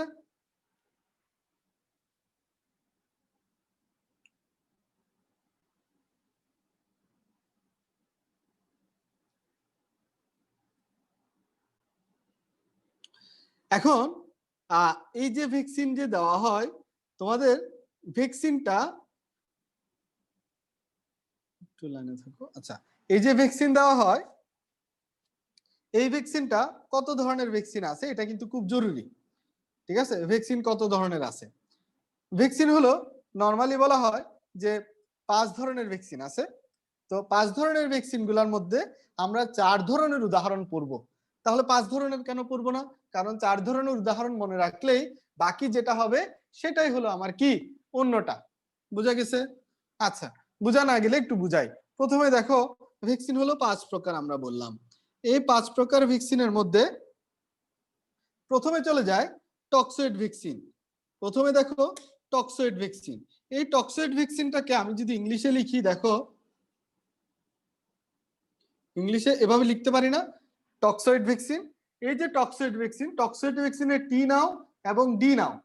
টি দিয়ে মনে রাখবা টিটানাস, দেখো টি দিয়ে মনে রাখবা কি টিটানাস, ডি দিয়ে মনে রাখবা কি ডিপথেরিয়া। ডি দিয়ে কি মনে রাখবা ডিপথেরিয়া। তাহলে একটা গেল টক্সয়েড ভ্যাকসিনের টি দিয়ে টিটানাস, ডি দিয়ে ডিপথেরিয়া। বুঝা গেছে জিনিসটা? এটা গেল টক্সয়েড ভ্যাকসিন। এখন চলে আসি টক্সয়েড ভ্যাকসিন, তাহলে একটা উদাহরণ শিখে ফেললাম। এবার আসি আমরা এটিনুয়েটেড লাইভ ভ্যাকসিন। এটিনুয়েটেড লাইভ ভ্যাকসিনটাকে বলা হয় শক্তি হ্রাস ভ্যাকসিন। 2 নাম্বার আমরা বললাম 4টার উদাহরণ পড়ব। শক্তি হ্রাস ভ্যাকসিনের নামটা একটা কবিতা দিয়ে মনে রাখবা, সেটা হলো হাম মাম হাম মাম পানির টান। হাম মাম পানির টানে দেখো হাম হলো হাম, মাম হলো মামস, পানি হলো পানি বসন্ত। ঠিক আছে, হাম হলো হাম, মাম হলো মামস, পানি হলো পানি বসন্ত। শুধু রটা দিয়ে এক্সট্রা মনে রাখবা, এই যে এখানে একটা র আছে না, র দিয়ে মনে রাখবা রুবেলা। আর টান দিয়ে হলো ইজি, টান দিয়ে হলো টাইফয়েড, টান দিয়ে হলো টাইফয়েড। এই টাইফয়েড আর টিটানাস পরীক্ষার হলে যাতে প্যাচ না লাগে। এখন টিটানাস কিভাবে ঝামেলা লাগবে না সেটা আমি বলি। তোমরা দেখো টক্সয়েড শব্দের অর্থ, শব্দটাকে যদি একটু ভাঙো, এটা আসছে টক্সিন থেকে। টক্সিন মানে কি বিষ। আমরা জানি কোথাও কেটে গেলে আমরা প্রথমে যেই ভ্যাকসিনটা নিই, মনে আছে দৌড় দিয়ে কোনটা নিই? টিটি ভ্যাকসিন, টিটানাস টক্সয়েড বলে কিন্তু। তাহলে দেখো কোথাও কেটে গেলে আমরা যে ভ্যাকসিনটার নাম কি নিই, তার নাম হলো টিটি ভ্যাকসিন। টিটি ভ্যাকসিনের ফুল ফর্ম হলো টিটানাস টক্সয়েড ভ্যাকসিন। টিটানাস toxoid vaccine. তাহলে তোমার কি আলাদা করে মনে রাখতে হবে যে টিটানাস কোনটা, টাইফয়েড কোনটা? তুমি তো সারা জীবনে এটা সম্পর্কিত পরিচিত, তাই না? আচ্ছা, পরেরটাতে চলে যায়। পরেরটা হলো আমাদের কিল্ড ভ্যাকসিন। কিল্ড ভ্যাকসিন কি জিনিস? হ্যাঁ হ্যাঁ হ্যাঁ, ধনুষ্টঙ্কার, ঠিক আছে।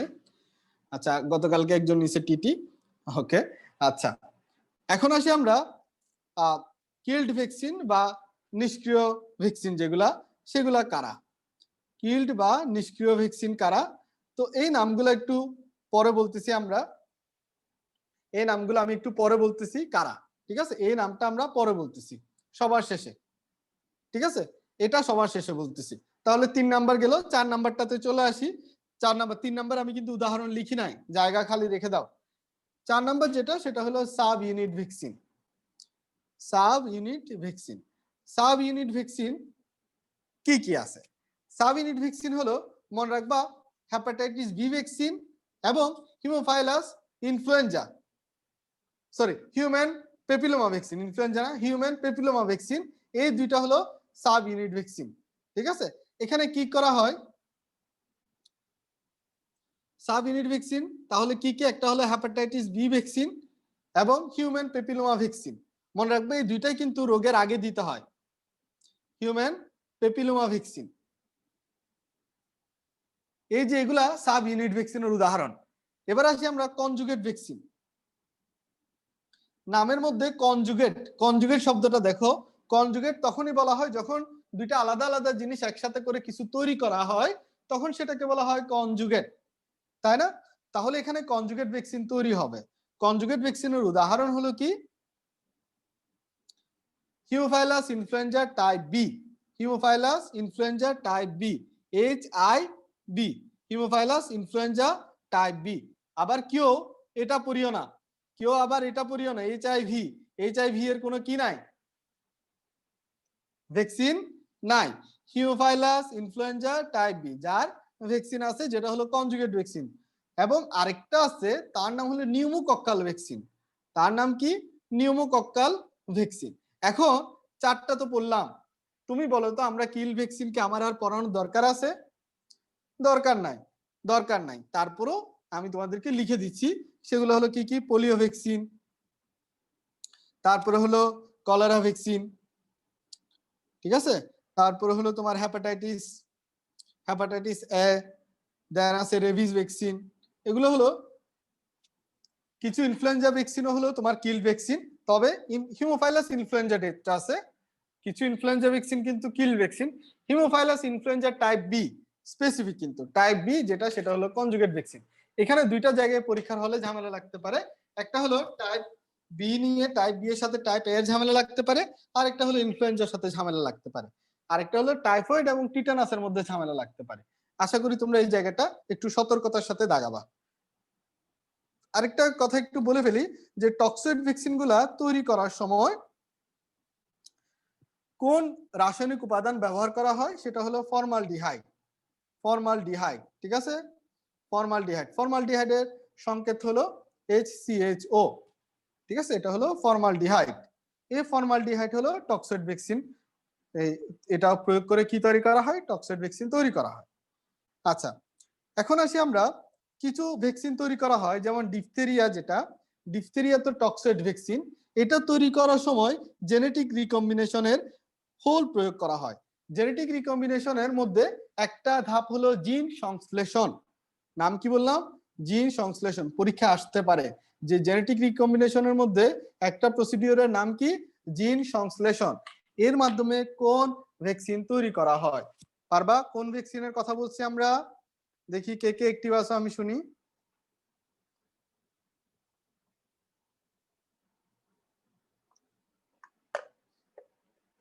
ডিপথেরিয়া, সাবাস, ডিপথেরিয়া। ডিপথেরিয়া ভ্যাকসিনটা তৈরি করা হয় জিন সংশ্লেষণের মাধ্যমে, সাবাস। এবার আসি আমরা পোলিও ভ্যাকসিন। পোলিও ভ্যাকসিনটার কাহিনী একটু বলি।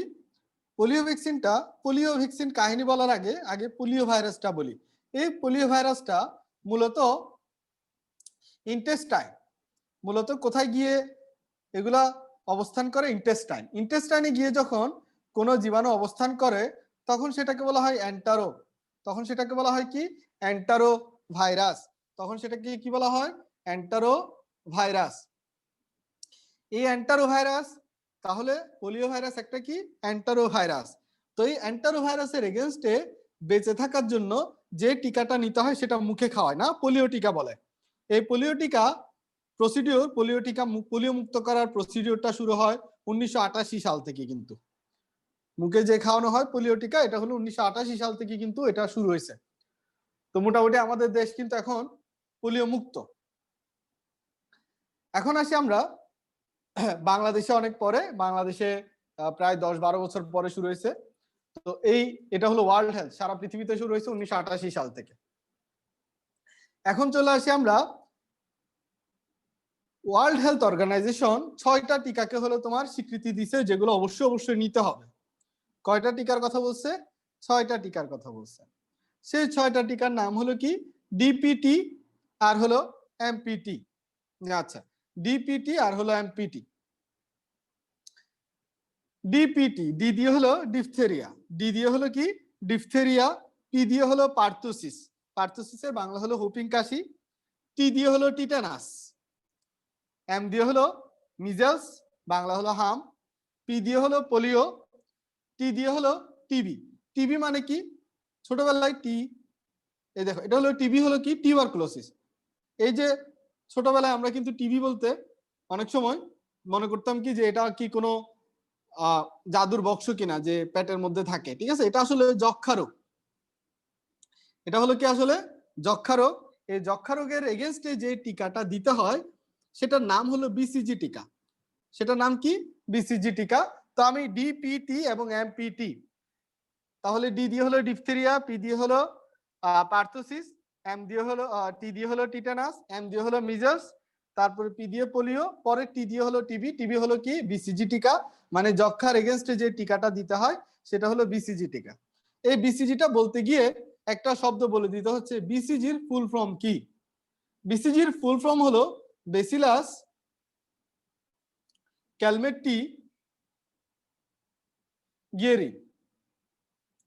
তো এখানে খেয়াল করো এই বিসিজি, বিসিজি দেখো বিসিজি যেটা সেটা হলো বেসিলাস টাইপের জীবাণু দিয়ে হয় এবং এই বিসিজি টিকার আবিষ্কারক কারা?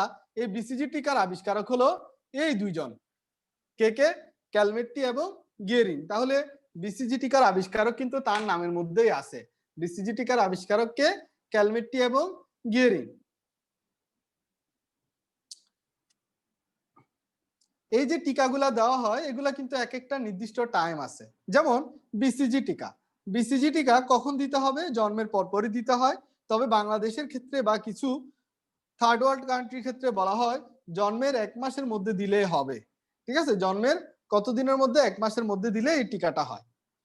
এবং DPT-1, DPT-1, OPV-1 এগুলা কখন দিতে হয়? এগুলা 6 সপ্তাহ বয়সে দিতে হয়। 6 সপ্তাহ মানে 1.5 মাস এরকম। ঠিক আছে, DPT-2, DPT-2 এবং OPV-2 এগুলা 10 সপ্তাহ বয়সে দিতে হয়, প্রায় ধরো 2.5 মাস এরকম। এবং DPT-3 মাস তো আসবে না, সপ্তাহ নিয়ে আসবে। DPT-3 এবং OPV-3 কখন দিতে হয়? 14 সপ্তাহে। তাহলে 6, 10, 14 সপ্তাহ। এই তিনটা টিকা খেয়াল করো। মিজলসের যে ভ্যাকসিনটা, মিজলসের ভ্যাকসিনটা কখন দিতে হয়? মিজলসের ভ্যাকসিন দিতে হয় 9 মাস বয়সে। খেয়াল করো, মাস খেয়াল করবা, 9 মাস। এখন কিন্তু মাসে চলে আসছি। এই ডিপিটি এবং ওপিভি এর, ডিপিটি এবং ওপিভি এর বুস্টার ডোজ থাকে। ডিপিটি এবং ওপিভি এর যে বুস্টার ডোজটা, এই বুস্টার ডোজটা কিন্তু দিতে হয় 18 মাস বয়সে। কত মাস বয়সে দিতে হবে? 18 মাস বয়সে। পরীক্ষায় যে দুইটা সবচেয়ে বেশি আসে সেটা হলো ডিটি ভ্যাকসিন কবে দিতে হয়? ডিপথেরিয়া টক্সয়েড ভ্যাকসিন এবং টিটি ভ্যাকসিন। হ্যাঁ ঠিক আছে মিথিলা, ডিটি ভ্যাকসিন দিতে হয় 5 থেকে 6 বছর বয়সে, আর টিটি ভ্যাকসিনটা আদর্শ হলো 10 থেকে 16 বছর বয়সে নিয়ে নেওয়া। বিশেষ করে ফিমেলদের ক্ষেত্রে নেওয়াটা ফরজ। ঠিক আছে, বিয়ের আগে নিয়ে নেওয়ার চেষ্টা করবা সবাই। তো টিটি ভ্যাকসিনটা নিয়ে নিতে হয়। বাংলাদেশে ইপিআই শিডিউলের কার্যক্রম শুরু হয়েছে 1979 সাল থেকে। এই ইপিআই শিডিউল মানে হলো যে ভ্যাকসিনগুলা বাংলাদেশের মানুষ বা সারা পৃথিবীতে মানুষ হলো ভ্যাকসিনগুলা ঠিকমতো নিচ্ছে কিনা এটা তদারকি করা। এই ইপিআই শিডিউলটা তদারকি করে যে প্রতিষ্ঠানটা, তার নাম হলো ইউনিসেফ। তার নাম কি? ইউনিসেফ। এখন খেয়াল করো, অনেকগুলা ভ্যাকসিন যদি, একটা ভ্যাকসিন দিয়ে যদি অনেকগুলা ভ্যাকসিনের কাজ হয় তখন সেই ভ্যাকসিনটাকে আমরা কি নাম দিই? সেই ভ্যাকসিনটাকে আমরা নাম দিই মিশ্র ভ্যাকসিন। এরকম একটা মিশ্র ভ্যাকসিনের নাম হলো MMR। যেমন মিজেলস, মামস এবং রুবেলা, এই তিনটার আমরা ভ্যাকসিন হলো কি করতে পারি? একসাথে দিতে পারি। আরো একটা আছে ডিপিটি, ডিপথেরিয়া, পার্থোসিস, টিটানাস। এই তিনটার ভ্যাকসিনও একসাথে দেওয়া যায়। তাহলে এগুলাকে আমরা কি নামে চিনতে পারি বলতো? মিশ্র ভ্যাকসিন নামে।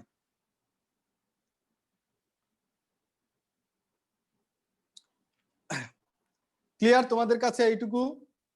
কয়জন বুঝছো আমি এতক্ষণ যা পড়াইছি? এটা কয়জনের ভালো লাগছে দেখি বলো, আমি একটু দেখতে চাই। আচ্ছা বুঝছি, ওকে।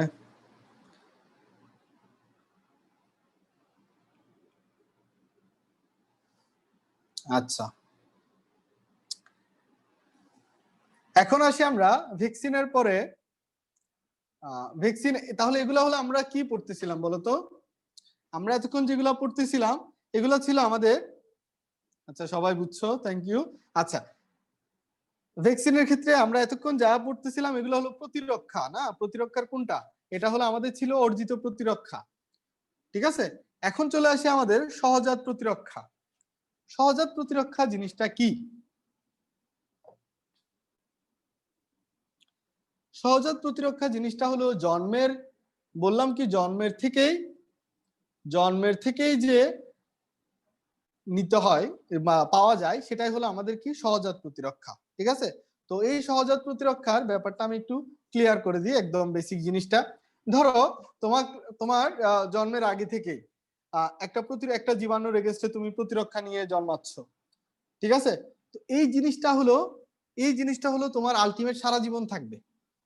এটা তোমার যে কোনো জীবাণুর বিরুদ্ধে তোমার যে প্রতিরক্ষা এটা সারা জীবনই কার্যকর থাকবে।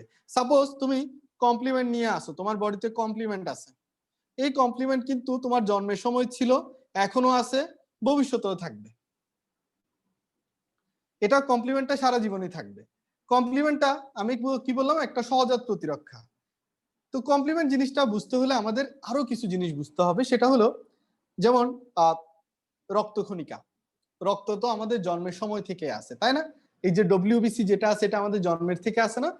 যেমন লিম্ফোসাইট, মনোসাইট, এগুলা সারা জীবন প্রতিরক্ষা, আমাদের জন্ম থেকে প্রতিরক্ষা দিয়ে আসতেছে।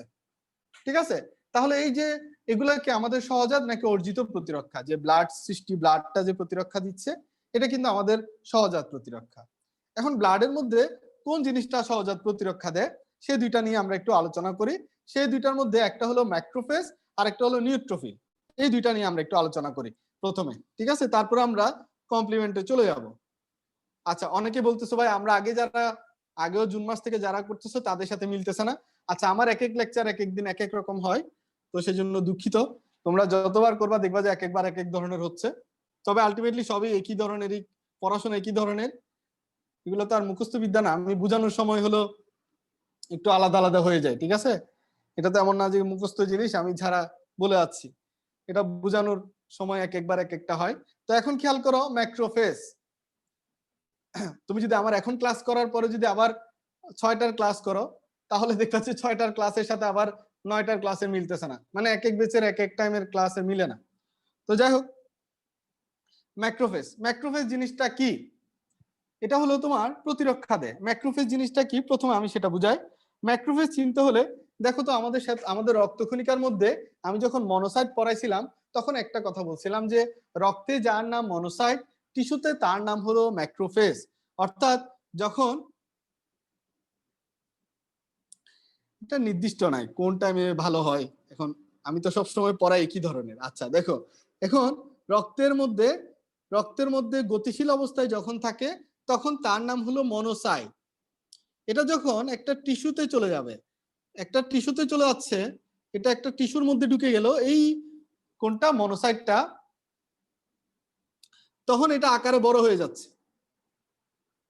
এই আকারে যে বড় হয়ে যাচ্ছে তখন তার নাম আমরা মনোসাইটের নাম তখন আমরা বলি কি ম্যাক্রোফেজ। নামই দেখো ম্যাক্রো, বড়, মনোসাইটের তুলনায় ম্যাক্রোফেজ আকারে কি বড়। এই ম্যাক্রোফেজটা কিন্তু আমাদের জীবাণু সরাসরি ভক্ষণ করতে পারে, ফ্যাগোসাইটোসিস করতে পারে, ঠিক আছে? তো এই ম্যাক্রোফেজ জিনিসটা হলো কি করতে পারে, ফ্যাগোসাইটোসিস করতে পারে অ্যান্টিজেনকে। জীবাণু মানে তো আমরা কি কি নামে চিনি, অ্যান্টিজেন নামে চিনি। তো এই ম্যাক্রোফেজ যেটা, এটা হলো সবচেয়ে, এটা হলো একটা বৃহদাকার খাদক। খাদক কেন? এটা জীবাণুকে ভক্ষণ করে ফেলতে পারে বলে এটাকে আমরা কি বলি, বৃহদাকার খাদক, ঠিক আছে? কিছু ডিফারেন্স আছে খেয়াল করো। এই যে ম্যাক্রোফেজ যেটা আছে এটা হলো বৃহদাকার খাদক। হ্যাঁ, কাজ হবে কি, এগুলা পার্থক্য আর কি। দেখো এই যে ম্যাক্রোফেজ যেটা আছে এটা হলো ভক্ষণ করে। এখন কাকে ভক্ষণ করে? অ্যান্টিজেনকে। অ্যান্টিজেনকে সে দুই ভাবে ভক্ষণ করতে পারে। কিভাবে কিভাবে? একটা হলো সে সরাসরি ভক্ষণ করতে পারে, অথবা আরেকটা হলো তাকে নিয়ে কেউ খাওয়াই দিতে পারে, ঠিক আছে? তাকে নিয়ে কেউ খাওয়াই দিতে পারে। ম্যাক্রোফেজ কোনো জীবাণু যদি যায়, ধরো এটা জীবাণু, এই জীবাণুকে ম্যাক্রোফেজ কি করতে পারে, সরাসরি ভক্ষণ করতে পারে, ফ্যাগোসাইটোসিস করতে পারে, ধ্বংস করে দিতে পারে। আরেকটা কি করতে পারে, অ্যান্টিজেনকে ধরে, জীবাণুকে ধরে, জীবাণু ছিল দূরে, ম্যাক্রোফেজ থেকে অনেক দূরে, একজন কি করলো, ধরে তারে কার কাছে নিয়ে গেল, ম্যাক্রোফেজের কাছে নিয়ে গেল। ম্যাক্রোফেজকে বলতেছে বস নিয়ে আসছি আপনার খাওয়া, এবার খান, ঠিক আছে? যারা এই কাজটা করে তাদেরকে আমরা বলি চামচা, তাই না? ওই চামচা গুলারে আমরা প্রতিরক্ষার ভাষায় বলি অ্যান্টিজেন প্রেজেন্টিং সেল, ঠিক আছে? Antigen presenting cell, antigen presenting cell, antigen presenting cell Bangla যদি করি, অ্যান্টিজেন প্রেজেন্ট মানে কি, পৌঁছে দেওয়া, সেল মানে কোষ। অর্থাৎ অ্যান্টিজেন যারা পৌঁছায় দেয়, যে কোষগুলো অ্যান্টিজেন পৌঁছায় দেয় কার কাছে, ম্যাক্রোফেজের কাছে বা নিউট্রোফিলের কাছে, তাদেরকে আমরা বলি অ্যান্টিজেন প্রেজেন্টিং সেল। এখন কে কে বলতে পারবা অ্যান্টিজেন প্রেজেন্টিং সেলের নাম? দেখি কয়জন পারো।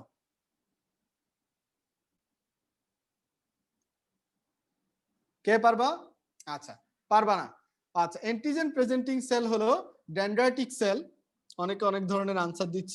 ডেনড্রাইটিক কোষ, ঠিক আছে, ভালো করে খেয়াল করো, ডেনড্রাইটিক কোষ, তারপরে হলো বি লিম্ফোসাইট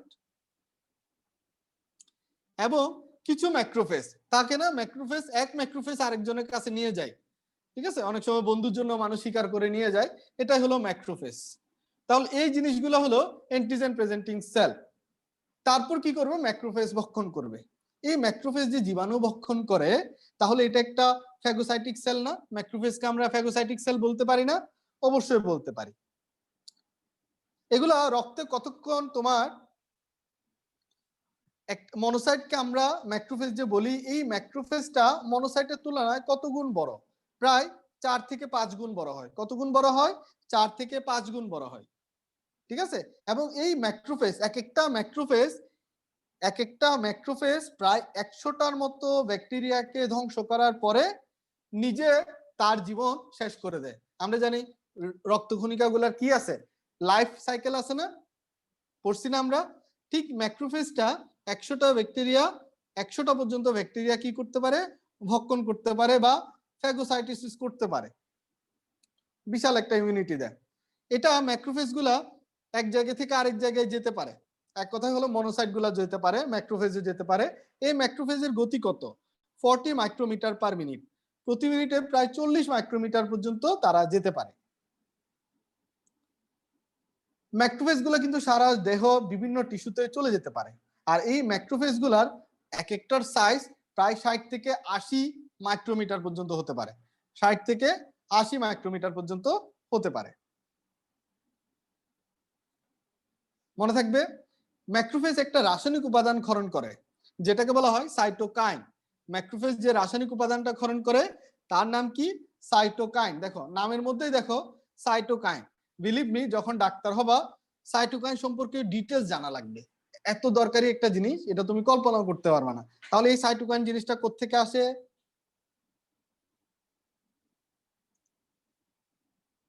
ম্যাক্রোফেজ থেকে আসে। আচ্ছা, এখন আসি, এই মনোসাইটের টোটাল শ্বেতকণিকার কিন্তু মাত্র 4% কিন্তু মনোসাইট। টোটাল শ্বেত রক্তকণিকার মাত্র কত পার্সেন্ট মনোসাইট? 4% মনোসাইট। এক এক জায়গায় দেখবা এক এক রকম লিখছে, রক্তচাপটার একরকম, এখানে একরকম, কিছু করার নাই, পড়তে তো হবে। পরীক্ষা যে জায়গা থেকে আসে ওই জায়গায় বুঝে আনসার করতে হবে না, দুইটা আলাদা জিনিস। হ্যাঁ দেখো, মনোনিউক্লিয়ার ফ্যাগোসাইট, এই যে ম্যাক্রোফেজ যেগুলো, এগুলো কিন্তু ফ্যাগোসাইটোসিস করে। হ্যাঁ, তো ফ্যাগোসাইটোসিস করার জন্য ম্যাক্রোফেজ গুলাকে অ্যাক্টিভ হতে হয়। তো ম্যাক্রোফেজ কিভাবে অ্যাক্টিভ হয় ভালো করে খেয়াল করো। বললাম তো অপশন দেখে দাগাবা, কিছু করার নাই এই জন্য, ঠিক আছে। কিভাবে কি দাগাবা এটা হলো অপশন বুঝে দাগাইতে হবে।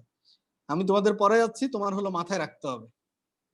হাইড্রোলাইটিক এনজাইম থাকে। হাইড্রোলাইটিক এনজাইম শব্দটা দেখো, হাইড্রোলাইটিক, হাইড্রো শব্দটা আসছে হাইড্রোজেন থেকে। অর্থাৎ যখন অম্লীয় পরিবেশ হয় তখন কিন্তু অম্লীয় পরিবেশ, হাইড্রোলাইটিক মানে কি, ওখানে যখন হাইড্রোজেনের উপস্থিতিতে সেল যখন লাইসিস করে, সেই এনজাইম গুলাকে বলা হয় হাইড্রোলাইটিক এনজাইম। তো ম্যাক্রোফেজের ভিতরে যখন অম্লীয় পরিবেশ হয় তখন হলো সেখান থেকে যে এনজাইম গুলা সিক্রেট হয়, সেই এনজাইম গুলার নাম কি? Hydrolytic enzyme.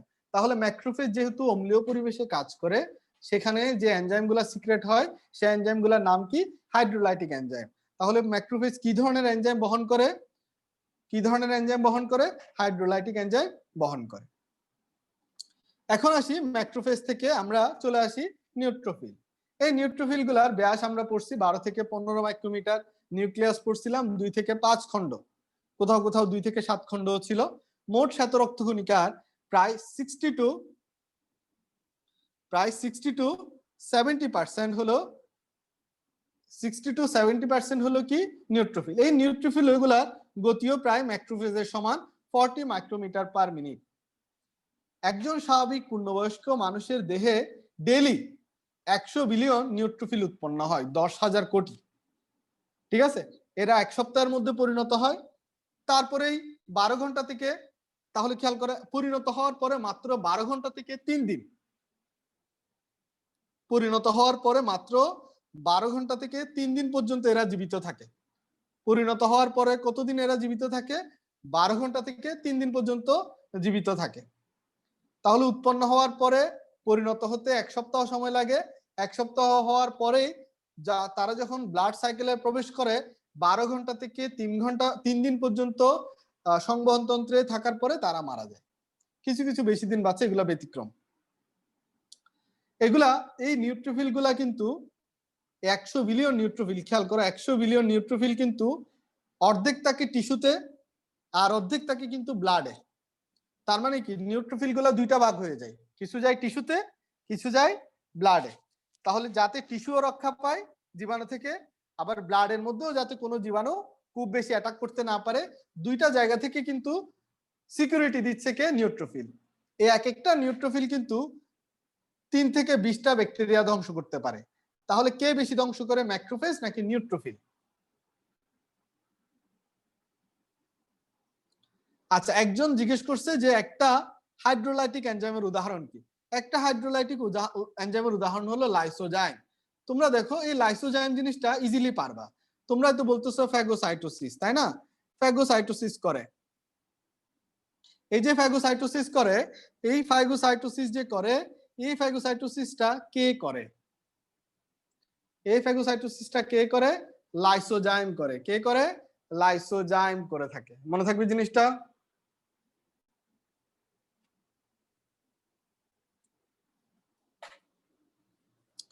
বুঝছো জিনিসটা? এই লাইসোজাইম কিন্তু একটা হাইড্রোলাইটিক এনজাইম, উদাহরণ দিলাম, মাথায় রাখবা।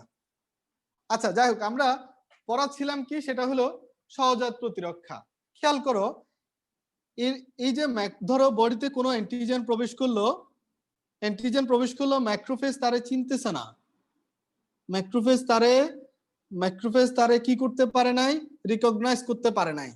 জীবাণু কি করতেছে? নেচে নেচে বলতেছে আরে আমার তো চিনে নাই, আমি তো বেঁচে গেলাম।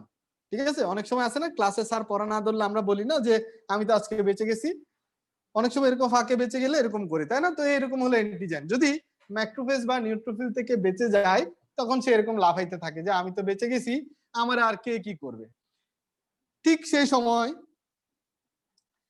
সেই সময় রবিনহুড হিসেবে আবির্ভূত হয় যারা, তার নাম হলো নিউট্রোফিল কমপ্লিমেন্ট। কমপ্লিমেন্ট জিনিসটা কি দেখো, এই কমপ্লিমেন্ট জিনিসগুলো হলো প্রোটিন। কত ধরনের প্রোটিন? প্রায় 20 ধরনের প্রোটিন হলো কমপ্লিমেন্ট। কত ধরনের প্রোটিন? 20 ধরনের প্রোটিন হলো কমপ্লিমেন্ট। এই যে কমপ্লিমেন্ট, এই কমপ্লিমেন্ট জিনিসটা হলো, এই কমপ্লিমেন্ট 20 ধরনের যে প্রোটিন, এটা হলো কমপ্লিমেন্ট। এই কমপ্লিমেন্ট গুলা খেয়াল করো নরমালি হলো ইনঅ্যাক্টিভ থাকে। প্লাজমা প্রোটিনের 10%, প্লাজমা প্রোটিনের কত পার্সেন্ট? প্রায় 10% হলো কমপ্লিমেন্ট। এই কমপ্লিমেন্ট হলো 20 ধরনের প্রোটিন নিয়ে গঠিত। এই কমপ্লিমেন্ট হলো নরমালি নিষ্ক্রিয়। তাহলে এটা কখন সক্রিয় হয়? যখন তোমার কোনো অ্যান্টিজেনকে, এই যে অ্যান্টিজেন, এই অ্যান্টিজেনকে তোমার ম্যাক্রোফেজ চিনতে পারে নাই, তখন কি করে? এই কমপ্লিমেন্ট গুলা, ধরো এই 20টা কমপ্লিমেন্ট তার চারপাশে ঘিরে ধরবে, ঘিরে ধরে তারা সক্রিয় হবে। তাহলে বডি যখন দেখবে, বডির যে সেলগুলো আছে যেমন ম্যাক্রোফেজ, নিউট্রোফিল, যখন দেখবে যে বডির কমপ্লিমেন্ট নিষ্ক্রিয় ছিল, সে হঠাৎ করে সক্রিয় হলো কেন? দূর থেকে যখন ম্যাক্রোফেজ খেয়াল করবে তার বডির কমপ্লিমেন্ট সক্রিয় হয়ে গেল, সে তো বুঝে যাবে যে নিশ্চয় বডিতে কোনো একটা জীবাণু ঢুকছে যেটা আমি চিনতে পারি নাই, যেটা আমাকে এখন কমপ্লিমেন্ট চিনাই দিচ্ছে। কমপ্লিমেন্ট যখন এরকম ঘিরে ধরে সক্রিয় হয়ে যাবে, ঘিরে ধরার পরে সক্রিয়তা তার দেখবে, তখন ম্যাক্রোফেজ যখন এটা দেখবে, ম্যাক্রোফেজ কি বুঝবে? ম্যাক্রোফেজ বুঝবে যে এটা হলো সক্রিয় হয়ে গেছে, কমপ্লিমেন্ট কি করছে? সক্রিয় হয়ে গেল। এরকম সক্রিয় কমপ্লিমেন্ট দেখার সাথে সাথে ম্যাক্রোফেজ কত গতিতে দৌড়ায় দিবে? 40 মাইক্রোমিটার পার মিনিট গতিতে কার দিকে দৌড়ে আসবে? কমপ্লিমেন্টের দিকে দৌড়ে আসবে। এসে দেখবে বাহ, তার খাবার। কোন খাবার? অ্যান্টিজেন। সে শুরু করে দিবে তার খাওয়া। খাওয়া মানে কি? ফ্যাগোসাইটোসিস। তাহলে এখানে চিন্তা করো, এখানে কমপ্লিমেন্ট ম্যাক্রোফেজকে কি করছে? চিনতে সাহায্য করছে নাকি করে নাই? যে ওখানে যে অ্যান্টিজেন আছে এটা বুঝতে সাহায্য করছে নাকি করে নাই? তাহলে বুঝতে সাহায্য করছে। এরকম যদি ম্যাক্রোফেজ যারা ফ্যাগোসাইট, ম্যাক্রোফেজ বা নিউট্রোফিলকে যারা বুঝতে সাহায্য করে যে বডিতে অ্যান্টিজেন ঢুকছে, তাদেরকে বলা হয় অপসোনিন। তাদেরকে কি বলা হয়? অপসোনিন। আর প্রক্রিয়াটাকে বলা হয় অপসোনাইজেশন। প্রক্রিয়াটাকে বলা হয় অপসোনাইজেশন। তাহলে চিন্তা করো অপসোনাইজেশন জিনিসটা কি? কমপ্লিমেন্ট, নিষ্ক্রিয় কমপ্লিমেন্ট যখন সক্রিয় হয়ে অ্যান্টিজেনকে চিনতে সাহায্য করবে সেই প্রক্রিয়াকে বলা হয় অপসোনাইজেশন। অপসোনাইজেশন জিনিসটাকে আমি ক্লিয়ার করতে পারলাম?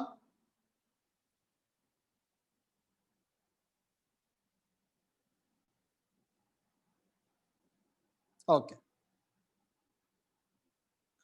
তাহলে এটা গেল আমাদের অপসোনাইজেশন। এখন আসি, তাহলে এই যে অপসোনাইজেশন জিনিসটা এটা কি করতেছে? কমপ্লিমেন্ট, নিষ্ক্রিয় কমপ্লিমেন্ট সক্রিয় হলো, সক্রিয় হয়ে অ্যান্টিজেনকে চিনতে সাহায্য করতেছে, এই প্রক্রিয়াটাকে বলা হয় অপসোনাইজেশন। এই অপসোনাইজেশন জিনিসটা হওয়ার পরেই ম্যাক্রোফেজ অ্যান্টিজেনকে কি করে? ভক্ষণ করে। তাহলে এটা কি? এই কমপ্লিমেন্ট জিনিসটা হলো আমাদের কখন থেকে আসে? জন্মের আগে থেকে, মানে জন্ম যখন হয়েছে তখন থেকে আমাদের এটা কিন্তু কি, ভ্রূণ যখন হয়েছে আমরা তখন থেকে আমাদের এই জিনিসটা রেডি হয়ে গেল। তাহলে এটা আমাদের কি ধরনের প্রতিরক্ষা বলতো? এটা আমাদের সহজাত প্রতিরক্ষা। এরকম অনেকগুলো সহজাত প্রতিরক্ষা আছে যেগুলো আমাদের জানা জরুরি। যেমন আরেকটা আছে তোমার ইন্টারফেরন। ইন্টারফেরন জিনিসটা হলো সহজাত প্রতিরক্ষা। ইন্টারফেরন জিনিসটা হলো গ্লাইকোপ্রোটিন। এই গ্লাইকোপ্রোটিনটা কি করে? যখন মানুষের বডিতে ভাইরাসের সংক্রমণ হয়, কিসের সংক্রমণ হয়? ভাইরাসের, নট ব্যাকটেরিয়া। ভাইরাসের সংক্রমণ হলেই ভাইরাস আক্রান্ত কোষ থেকে যেই প্রতিরক্ষামূলক প্রোটিনটা খরিত হয় তার নাম হলো ইন্টারফেরন। তাহলে ইন্টারফেরন একটা কি ধরনের প্রোটিন? প্রতিরক্ষামূলক প্রোটিন।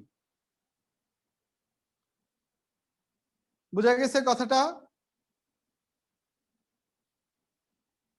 আচ্ছা, ওকে। তো এই যে, তাহলে এই যে জিনিসগুলো এগুলো একটু খেয়াল করতে হবে যে প্রতিরক্ষার মধ্যে কোনটা সহজাত কোনটা অর্জিত, এগুলো একটু খেয়াল করতে হবে। এখন প্রতিরক্ষার মধ্যে খেয়াল করো, প্রতিরক্ষার বিভিন্ন স্তর থাকে, তাই না? প্রতিরক্ষার বিভিন্ন স্তর আছে না?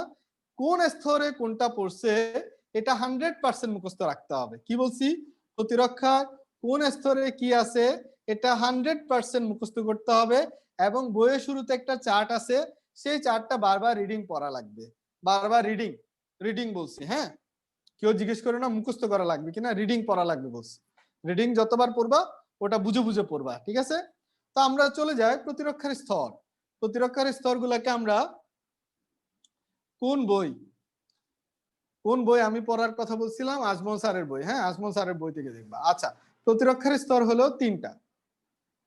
সেই তিনটা প্রতিরক্ষা স্তর মধ্যে প্রথমে যেল প্রথম প্রতিরক্ষা স্তর। এই প্রথম প্রতিরক্ষা স্তরটা কিন্তু নন স্পেসিফিক। নন স্পেসিফিক মানে কি? যে কোনো সুনির্দিষ্ট জীবাণুর এগেনস্টে না, সব জীবাণুর এগেনস্টে এটা কি দিবে? প্রতিরক্ষা দিবে। কি কি আছে? যেমন ত্বক, যেটাকে আমরা স্কিন নামে চিনি। ত্বক জিনিসটা হলো, দেখো, ত্বক জিনিসটা হলো দেহের সবচেয়ে বড় অঙ্গ। দেহের সবচেয়ে বড় অঙ্গের নাম কি? ত্বক। ত্বকের ওজন কত? ত্বকের ওজন হলো 8 পাউন্ড। খেয়াল রাখো, আমি যা মুখে বলবো তাই কিন্তু নোট করবা, লিখে না লিখে। আমি ত্বকের আয়তন কত? ত্বকের আয়তন হলো 22 বর্গ ফুট। খুবই জরুরি। এই ত্বকের মধ্যে, ত্বকের এপিডার্মিসে একটা, ত্বকের এপিডার্মিসে যে কোষগুলা থাকে সেগুলাকে বলা হয় ল্যাঙ্গারহ্যান্স কোষ। সেগুলাকে কি কোষ বলা হয়? ত্বকের এপিডার্মিসের কোষগুলাকে বলা হয় ল্যাঙ্গারহ্যান্স কোষ, যেগুলো হলো জীবাণুকে মেরে ফেলতে পারে, মানে এগুলো এক ধরনের ফ্যাগোসাইড। এপিডার্মিসের কোষ কিন্তু, ত্বক কিন্তু 5টা স্তরে বিভক্ত, ঠিক আছে? এর মধ্যে এপিডার্মিস যেটা ডার্মিসের উপরে থাকে, এটা যদি ডার্মিস হয়, ডার্মিসের উপরে যেটা, এটা হলো এপিডার্মিস। এই এপিডার্মিসে, এপিডার্মিসের কোষগুলা কিন্তু মৃত। এপিডার্মিসের কোষগুলা কি থাকে? মৃত কোষ থাকে। এবং এই পুরো স্কিন কিন্তু এই 5টা স্তর নিয়ে গঠিত। এই ত্বকের এই জায়গা থেকে, মৃত জায়গা থেকে না, বাকি যে অন্যান্য জায়গা থেকে আসে সেখান থেকে বিশেষ একটা অ্যান্টিবায়োটিক খরিত হয় যার নাম হলো ডার্মিসাইডিন। যার নাম কি? ডার্মিসাইডিন। ত্বকের মধ্যে একটা অ্যাসিড থাকে যার নাম হলো হায়ালুরোনিক অ্যাসিড। দেখো প্রতিরক্ষার জন্য কত সুবিধা। এখন খেয়াল করো, ত্বক পুরাটাই তো মরা না, বললাম তো উপরের স্তর।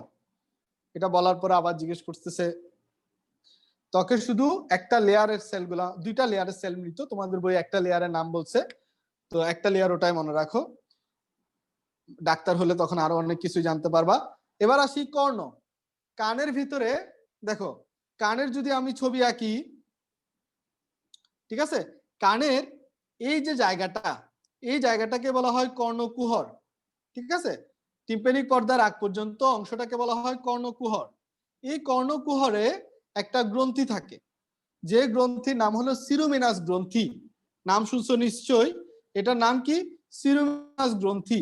এই সিরোমিনাস গ্রন্থি থেকে খরিত হয় সিরোমেন, খরিত হয় কি? সিরোমেন। এই সিরোমেনের কাজ কি? এই সিরোমেনের কাজ হলো, এটা হলো আমাদের যে কানের ভিতরে যে পর্দাটা আছে এটাকে ভিজায় রাখতে সাহায্য করে, ঠিক আছে, যত ভিজে থাকবে কানটা আমাদের সুরক্ষা দিবে, ঠিক আছে। এই সিরোমেন গুলা যখন কালার হিসাব করা হয় তখন সিরোমেনের কালার মনে রাখবা বাদামি বা হলুদাব, বাদামি যদি অপশনে না থাকে তাহলে হলুদাব অপশনটা মনে রাখবা। এখন আসি আমরা অশ্রু বা লালা, চোখের পানি এবং লালা রস, এই দুইটার মধ্যে কমন একটা এনজাইম আছে, এই এনজাইমের নাম হলো লাইসোজাইম এনজাইম, লাইসোজাইম এনজাইম, এটা হলো লাইসোজাইম, দেখো এরা হলো জীবাণু ধ্বংস করে। আরো কিছু এনজাইম আছে, ফসফোলাইপেজ এ, হিস্টাটিন,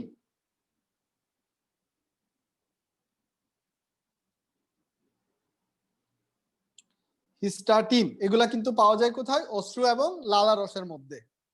এখন আসি রেচন জননতন্ত্রের মধ্যে, রেচন জননতন্ত্রের মধ্যে দেখো বিশেষ করে মেয়েদের ক্ষেত্রে যোনি থেকে একটা অ্যাসিড খরিত হয় যেটার নাম হলো ল্যাকটিক অ্যাসিড, যোনি থেকে যে অ্যাসিডটা খরিত হয় সেটা হলো ল্যাকটিক অ্যাসিড। আরে গাদা, যোনি মেয়েদের থাকে, গাদার গাদা কি প্রশ্ন করছ, যোনি মেয়েদের থাকে, এই যে মেয়েদের যোনি থাকে এখান থেকে খরিত হয় ল্যাকটিক অ্যাসিড। এই ল্যাকটিক অ্যাসিডের কারণে পিএইচ কত হয়, এই জন্য বলি যে পার্সোনালি মেসেজ দে, বুঝছস? এই যে মেসেজটা দিলি যে যোনি ছেলেদের কোন অংশকে যোনি বলে, এটা তুই এখন সবাই দেখলে কি বলতো?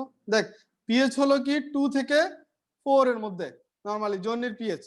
এই ল্যাকটিক অ্যাসিডটা কি? পিএইচ, ল্যাকটিক অ্যাসিডটা কি করে? যত বেশি খরিত হয় পিএইচ 4 এর নিচে থাকে, নিচে থাকলে একটা জীবাণু বাঁচতে পারে না যার নাম হলো ক্যান্ডিডা, যার নাম কি? ক্যান্ডিডা, ঠিক আছে। তাহলে মেয়েদের যোনি থেকে যে ল্যাকটিক অ্যাসিড খরিত হয় সেটার কারণে পিএইচ 4 এর নিচে থাকে, 4 এর নিচে থাকলে কোন জীবাণু বংশবৃদ্ধি করতে পারে না? ক্যান্ডিডা, ক্যান্ডিডা বংশবৃদ্ধি করতে না পারলে ক্যান্ডিডিয়াসিসও হবে না। বোঝা গেছে জিনিসটা? তাহলে এগুলো হলো আমাদের প্রতিরক্ষার প্রথম স্তর। আরো আছে লোম আছে, সিলিয়া আছে, পৌষ্টিকনালীর অ্যাসিড আছে যেমন হাইড্রোক্লোরিক অ্যাসিড, এগুলো কিন্তু প্রতিরক্ষার প্রথম স্তর। দ্বিতীয় স্তর, দ্বিতীয় স্তর হলো নন স্পেসিফিক। দ্বিতীয় স্তরের মধ্যে প্রথমে যদি বলি, দ্বিতীয় স্তরের মধ্যে কি আছে? ফ্যাগোসাইট, যেমন ম্যাক্রোফেজ ও নিউট্রোফিল, এগুলা কি? ফ্যাগোসাইট। ফ্যাগোসাইট তাহলে কোন স্তর? আমরা কোন স্তর শুরু করলাম? প্রতিরক্ষার দ্বিতীয় স্তর। ফ্যাগোসাইট নিয়ে তো আমার আর আলোচনার কিছু নাই। নিউট্রোফিল এবং ম্যাক্রোফেজ এই দুইটাকে বলা হয় প্রফেশনাল ফ্যাগোসাইট। এই দুইটাকে কি ধরনের ফ্যাগোসাইট বলা হয়? প্রফেশনাল ফ্যাগোসাইট, ঠিক আছে। আর ম্যাক্রোফেজকে ডাঙ্গর কোষ বলা হয়। ডাঙ্গর কোষ কেন বলা হয় এটা বই থেকে খুঁজে বের করবা, তোমাদের জন্য একটা বাড়ির কাজ দিলাম, ডাঙ্গর কোষ কেন বলা হয়। আচ্ছা, পরে আসি ন্যাচারাল কিলার সেল, এটা হলো দ্বিতীয় প্রতিরক্ষা স্তরের সেল। ন্যাচারাল কিলার মানে সহজাত মারণ কোষ। সহজাত মারণ কোষ কিন্তু স্পেসিফিক্যালি কিন্তু ফ্যাগোসাইট না, এটা জাস্ট কি করে? জীবাণুর, হ্যাঁ জীবাণুর কি করে? ওই যে প্লাজমা মেমব্রেনটা নষ্ট করে দেয়, ফলে তোমার নিউক্লিয়াসটা, কোষটা ছিঁড়ে বিড়ে তছনছ হয়ে যায়, ঠিক আছে, এই কাজটা করে, আর কিচ্ছু করে না। বুঝছো জিনিসটা? ন্যাচারাল কিলার সেলগুলো লিম্ফোসাইট জাতীয় কোষ, এগুলা টিউমার কোষ এবং ভাইরাস আক্রান্ত কোষের প্লাজমা ঝিল্লিকে কি করে দেয়? নষ্ট করে দেয়। এরপর আসি আমরা ইনফ্লামেশন। অনেকে জিজ্ঞেস করে ইনফ্লামেশন জিনিসটা কি?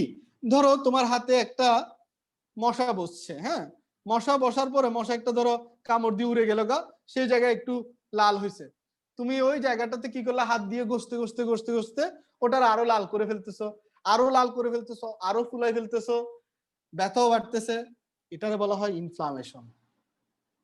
ইনফ্লামেশন জিনিসটা কি? প্রদাহ।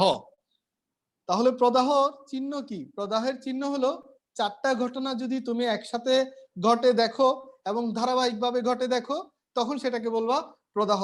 প্রথমে যে জায়গাটাতে প্রদাহ হচ্ছে সেই জায়গাটা লাল হয়ে যাবে।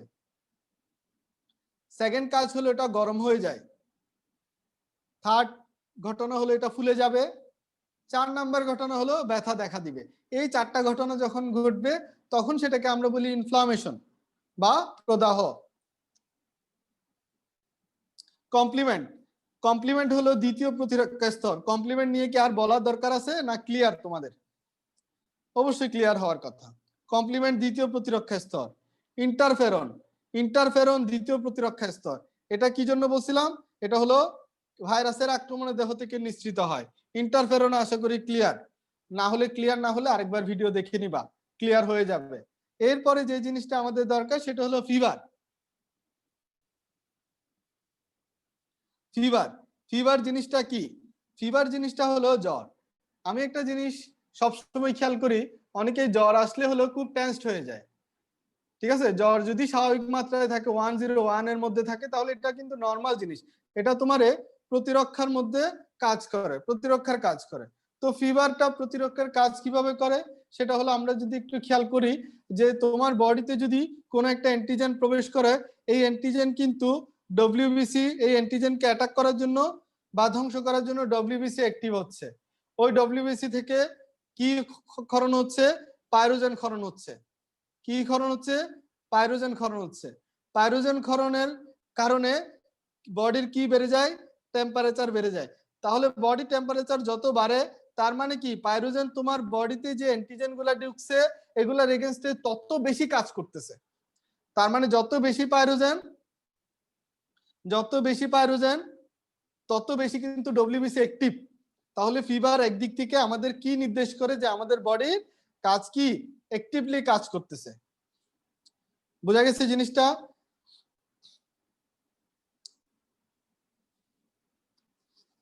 আচ্ছা, এখন আসি।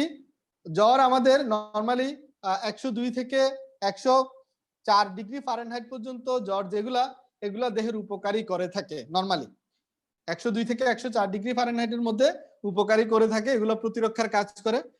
ঠিক আছে, এর বেশি হলে আবার সমস্যা, তখন প্রতিরক্ষার পাশাপাশি দেহের অর্গান ফেলিওরেও চলে যায়। এগুলো এত ডিটেইলস জানার দরকার নাই তোমার।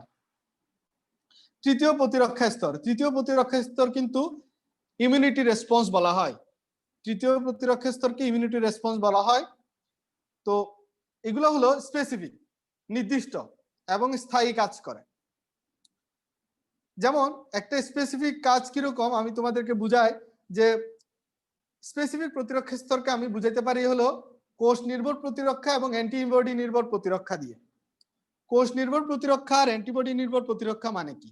আমরা জানি লিম্ফোসাইট থাকে কি বি লিম্ফোসাইট এবং টি লিম্ফোসাইট, তাই না? তো বি লিম্ফোসাইট কি করে? অ্যান্টিবডি তৈরি করে। টি লিম্ফোসাইটের মধ্যে কয়েক ধরনের টি লিম্ফোসাইট আছে, যেমন হেল্পার টি সেল আছে, সাইটোটক্সিক টি সেল আছে, সাপ্রেসর টি সেল আছে। সাপ্রেসরটা তোমাদের বইয়ে দেওয়া নাই মনে হয়। তো দেখো সাইটোটক্সিক টি সেল যেটা আছে এটার দিকে একটু খেয়াল করো। এই শব্দটার মধ্যে দেখো সাইটোটক্সিক, যার সাইটোপ্লাজমি টক্সিক সেই সেলকে বলা হয় কি? সাইটোটক্সিক। তাহলে অ্যান্টিজেন আসলো, অ্যান্টিজেন এসে বলতেছে তোমাকে আমি এসেছি ধ্বংস করতে। সেল বলতেছে আসো আসো বাবা। টি সেল বলতেছে আসো। কোন টি সেল? সাইটোটক্সিক টি সেল বলতেছে আসো আমারে ধ্বংস করো। এই অ্যান্টিজেন তো একদম লাফাই লাফাই টক্সিক টি সেলের মধ্যে ঢুকলো। ঢুকার পরে বুঝতে পারলো সে আসলে কিসের মধ্যে ঢুকে গেছে? বিষের মধ্যে ঢুকে গেছে। যেই সেলের মধ্যে ঢুকছে সে একটা নিজেই বিষ। তখন কি হবে? এই যে এটা এই অ্যান্টিজেনটা তখন তছনছ হয়ে যাবে। সাইটোপ্লাজম এবার কারে শেষ করে দিল? অ্যান্টিজেনকে শেষ করে দিল। ঠিক আছে, বুঝতে পারছো জিনিসটা? এটাকে আমরা বিষে ভরা নাগিন বলতে পারি সাইটোটক্সিক টি সেলকে, তাই না? তাহলে এই সাইটোটক্সিক টি সেল, এই যে সাইটোটক্সিক টি সেল কিন্তু দেখো কোনো অ্যান্টিবডি তৈরি করে না, কিন্তু সরাসরি অ্যান্টিজেনকে কি করে দিচ্ছে, তছনছ করে দিচ্ছে। কিসের মাধ্যমে? সাইটোপ্লাজমের মাধ্যমে। তাহলে এই প্রতিরক্ষাটা, টি সেলের প্রতিরক্ষাটা কি ধরনের প্রতিরক্ষা? এটা হলো কোষ নির্ভর প্রতিরক্ষা। এটা কি নির্ভর প্রতিরক্ষা? কোষ নির্ভর প্রতিরক্ষা। এবার দেখো, অ্যান্টিজেন হলো বি সেলের কাছাকাছি আসলো, বি সেলের কাছাকাছি আসার সাথে সাথে ধরো এটা হলো অ্যান্টিজেন, এটারে সে নিষ্ক্রিয় করার জন্য কি তৈরি করলো? অ্যান্টিবডি তৈরি করলো। কি তৈরি করলো? অ্যান্টিবডি। এই যে অ্যান্টিবডি লাল কালার যেটা দেখতেছো, এটা হলো অ্যান্টিবডি। তাহলে এটার এই তার এই সরু অংশ দিয়ে সে কাজ করতে পারতেছে না, ধরলাম, ঠিক আছে। তার মানে কি, অ্যান্টিজেনের কাজ করা বন্ধ করে দিচ্ছে অ্যান্টিবডি। বি সেল অ্যান্টিবডি তৈরি করে তারপরে অ্যান্টিজেনের কাজ অফ করতেছে। তাহলে অ্যান্টিবডি নির্ভর প্রতিরক্ষা কে সৃষ্টি করে? B cell. বি সেল আরো একটা কাজ করে, সেটা হলো সেই জীবাণুকে চিনে রাখে। মেমোরি। মেমোরি মানে কি? এই যে একবার আসছো তুমি, আমার কিন্তু মনে ছিল, এরপরে সেটার এগেনস্টে আগে থেকে কি তৈরি করে বসে থাকবে? অ্যান্টিবডি তৈরি করে বসে থাকবে। যখনই ভুলে ভুলে তার বডিতে ওই জীবাণু ঢুকবে, তখনই সাথে সাথে এই সেই অ্যান্টিবডি কি করবে? অ্যান্টিজেনকে নিষ্ক্রিয় করে দিবে। এটাকে বলা হয় অ্যান্টিবডি নির্ভর প্রতিরক্ষা। বুঝা যাচ্ছে? এটা কিন্তু টি সেল করে না, এটা কিন্তু শুধু বি লিম্ফোসাইট করে। এখন লিম্ফোসাইট, লিম্ফোসাইট কারা তৈরি করে? তোমাদেরকে আমি কিন্তু রক্ত চ্যাপ্টারে পড়াইছি। লিম্ফোসাইট কারা তৈরি করে? যেসব অঙ্গ লিম্ফোসাইট তৈরি করে তাদেরকে কি অঙ্গ বলা হয়? লিম্ফয়েড অঙ্গ। না, বি সেল হলো স্মৃতিকোষ। আচ্ছা, লিম্ফয়েড অঙ্গ। এই যে লিম্ফয়েড লিম্ফোসাইট তৈরি করে, যেমন এডিনয়েড গ্রন্থি, এডিনয়েড গ্রন্থি কিন্তু লিম্ফোসাইট তৈরি করে। এডিনয়েড গ্রন্থি কয়টা আছে? এডিনয়েড গ্রন্থি আছে 2টা। এগুলা নাসিকা নালীর পিছনে থাকে। পেয়ার পেচ, পেয়ার পেচ কি? এগুলো হলো লিম্ফয়েড অঙ্গ, এগুলো থেকে লিম্ফোসাইট তৈরি হয়, এগুলো ক্ষুদ্রান্তে অবস্থান করে। থাইমাস, থাইমাস হলো এমন একটা গ্রন্থি, এটার কাজ হলো একটা সময় গিয়ে শেষ হয়ে যায়। এটা হলো টি কোষ উৎপাদন করে এবং শ্বাসনালীর পিছনে অবস্থান করে। কোথায় অবস্থান করে? শ্বাসনালীর পিছনে অবস্থান করে। এরপরে আরো কিছু লিম্ফয়েড অঙ্গের নাম বলি আমরা। অস্থিমজ্জা, অ্যাপেন্ডিক্স, এগুলো সবগুলা থেকে লিম্ফোসাইট তৈরি হয়। রক্তনালী, প্লিহা, প্লিহাকে ইমিউনোলজিক্যাল ফিল্টারও বলা হয় কিন্তু, মনে রাখবা। টনসিল, 2টা টনসিল থাকে। এগুলো হলো লিম্ফয়েড অঙ্গ।